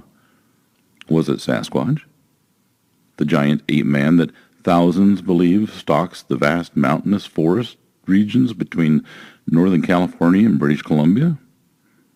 Larson just shakes his head.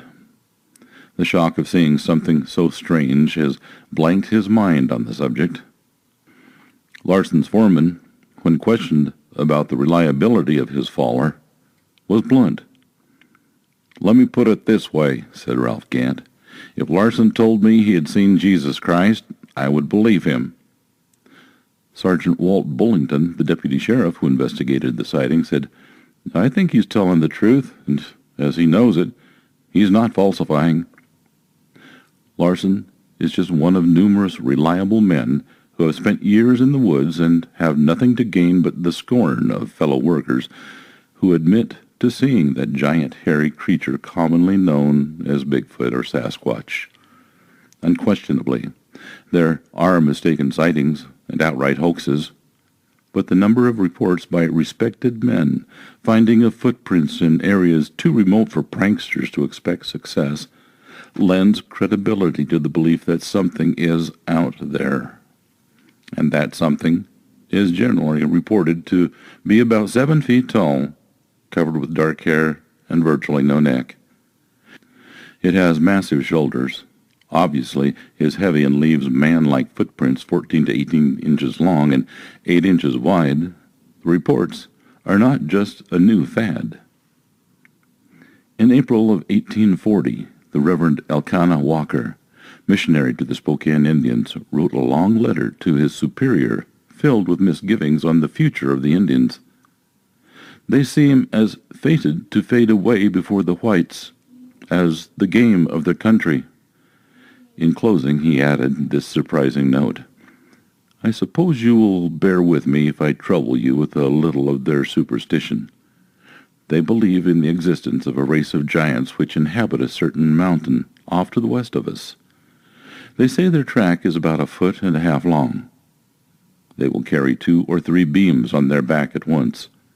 They frequently come in the night and steal their salmon from the nets and eat them raw.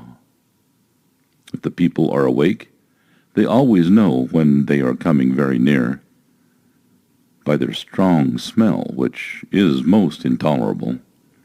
It is not uncommon for them to come in the night and give 3 whistles, and then the stones will begin to hit their homes." Since that early report, stories of Sasquatch have become legend. One of the most controversial pieces of evidence surrounding the creature centers on a short length of 16mm film shot in 1967 by a rancher named Roger Patterson. Patterson, now dead, said he and his partner, Bob Gimlin, were looking for Bigfoot along the rugged Bluff Creek in northern California when their horses suddenly spooked. Patterson was thrown, but struggled to his feet with camera in hand to make a jerky film of what appears to be a female Sasquatch moving away rapidly at an oblique angle. The creature turns and looks toward the camera, and her ponderous, hairy breasts are visible. Precisely because she had no hair on her breast, the film was rejected by many scientists who note that even on gorillas there is virtually no hair. Also, it walked in an upright manner that was unacceptable to most scientists. It was a powerful, rolling gait of considerable speed, yet it did not run. However, even the specialists at Disney Studios could not prove the film a fake. A group of Soviet scientists who are searching for their own Bigfoot, which they call, more accurately, a relic hominoid, viewed the film and agreed that because of the size of the muscles rippling visibly beneath the hairy coat, it was not likely faked. Wrote Dr. Dmitry D. Donskoy, chief of the chair of biomechanics at the USSR Central Institute of Physical Culture in Moscow. With all the diversity of the locomotion illustrated by the creature in the footage, its gait, as seen, is absolutely non-typical of man. Apart from the film, footprints with the distinctive hourglass outline are the only tangible evidence that such a creature, a giant creature, may in fact exist. And those footprints trouble the highly scientific mind of Dr. John Napier, a visiting professor of primate biology at the University of London. In his book, Bigfoot, Napier studied hundreds of samples of the broad prints and said, "There is a curious and persuasive consistency about the hourglass footprints. They present an aberrant but nevertheless uniform pattern. This is hard to reconcile with fakery. Napier, a specialist in the anatomy of ape and human feet, also studied casts from a set of prints in Bossburg, Washington, that stretched half a mile. Napier was surprised to find that the right foot was a club foot, possibly the result of a crushing injury in childhood. It is very difficult to conceive of a hoaxer so subtle, so knowledgeable, and so sick, who would deliberately fake a footprint of this nature. I suppose it is possible, but it is so unlikely that I am prepared to discount it. Napier concludes by saying, I am convinced that the Sasquatch exists, but whether it is all that it is cracked up to be is another matter altogether.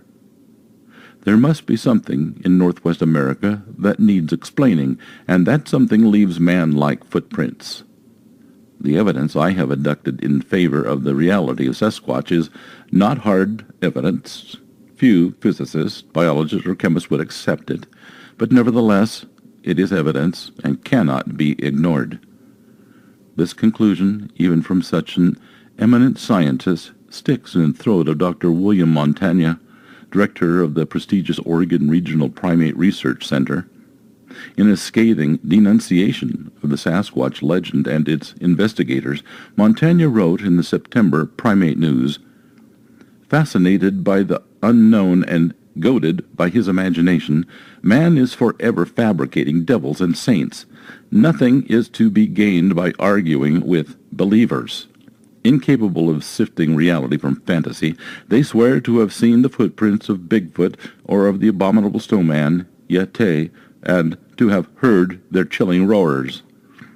Even the tricksters who would perpetrate these outlandish hoaxes sometimes come to believe in the reality of their creatures." Montagna appears unwilling to at least keep an open mind on Sasquatch, but other eminent scientists are pursuing their investigations. Edward W. Cronin, Jr., a zoologist who spent 2 years in the Himalayas looking for the Yeti, concluded it had to exist after awakening one morning to find a clear set of prints in light and unmarred snow outside his tent. The Yeti, which may be a smaller, distant relation to the Sasquatch, passed by Cronin's tent and proceeded down a steep and dangerous slope that made it evident to the zoologist that the creature was far stronger than he was.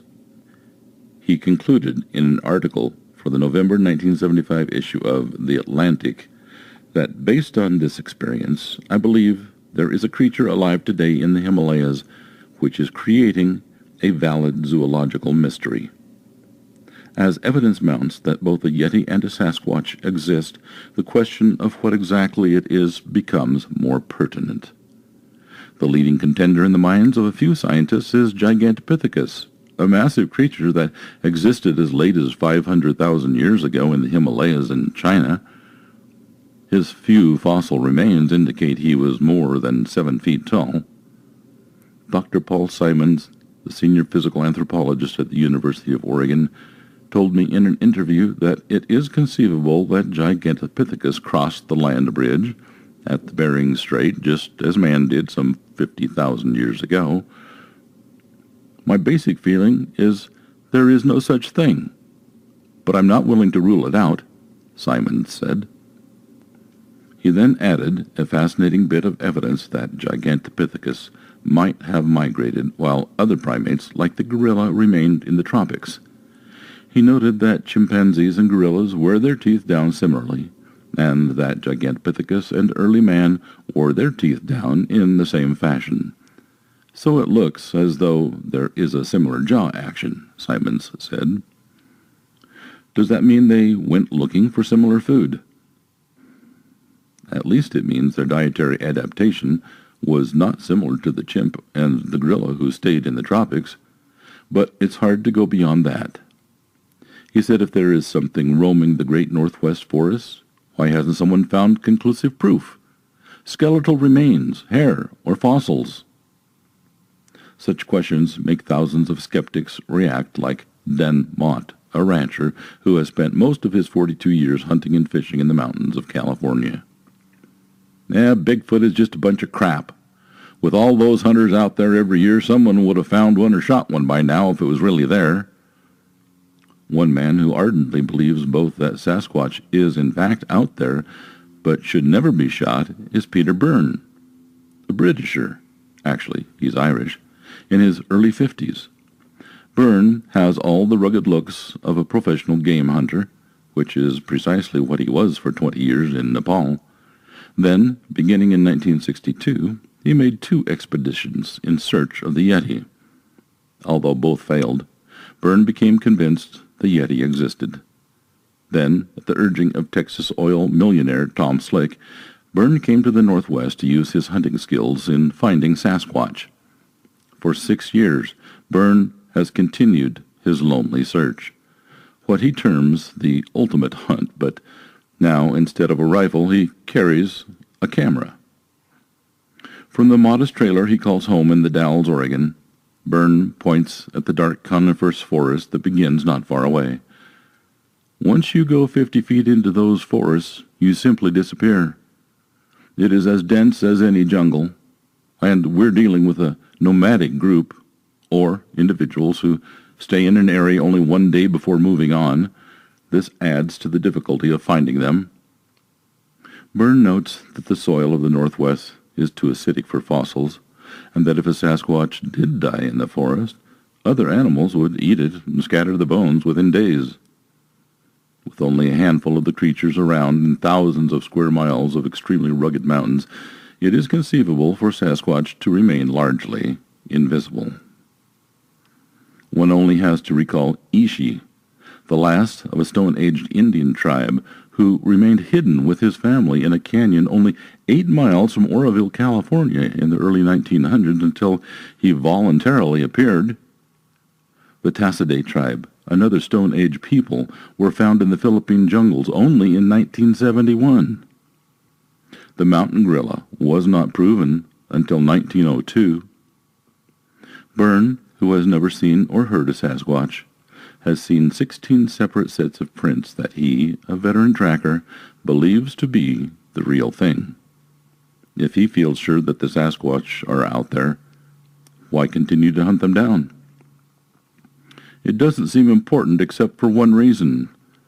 We're not going to get protective legislation for something that is not proven. When it is known to exist, there will be expeditions, and some scientific expeditions can be awfully ruthless. We hope there will be full protection to the point where even a scientific expedition from the Smithsonian Institution will not be allowed to collect a specimen. Another veteran Sasquatch hunter is George Haase, a scholarly 70-year-old man who lives in an Oakland, California apartment filled with books and files on Sasquatch. Haase has the most extensive files on Sasquatch in the country, 3,000 news clippings alone. Like Byrne, he is strongly opposed to any talk of killing a Bigfoot just to prove it exists. The last thing we need to do is shoot or even capture a specimen. It is more than a rare animal. It may be a primitive man. To kill him would be murder. Indeed, why find him at all? To protect him, some argue. But if Sasquatch is proven to exist, there will be massive hunts by amateurs and professionals alike. It seems all too conceivable that the pressure of organized drives for Sasquatch, complete with helicopters and listening devices as used in Vietnam, would force the creature totally out of the area or into extinction. Find Sasquatch? To what end? So he could spend his life behind bars in a zoo? Or be constantly probed and prodded by scientists, made cranky because they will have to rewrite their concepts of evolution? If Sasquatch exists, and the weight of evidence that he does is too much to ignore, then it seems best to let him and our dreams continue happily apart. We may find that we enjoy the legend of Sasquatch much more than the smelly beast itself. Copyright Argosy Magazine, December, January 1977. This is the end of the story. Thank you for listening. Thanks for listening to this episode of Creek Devil. If you or anyone you know has had an encounter with these creatures, please contact us at williamjevning@yahoo.com. That's William, Jevning, @yahoo.com. All communication is confidential. Join us for another program next week. And until then,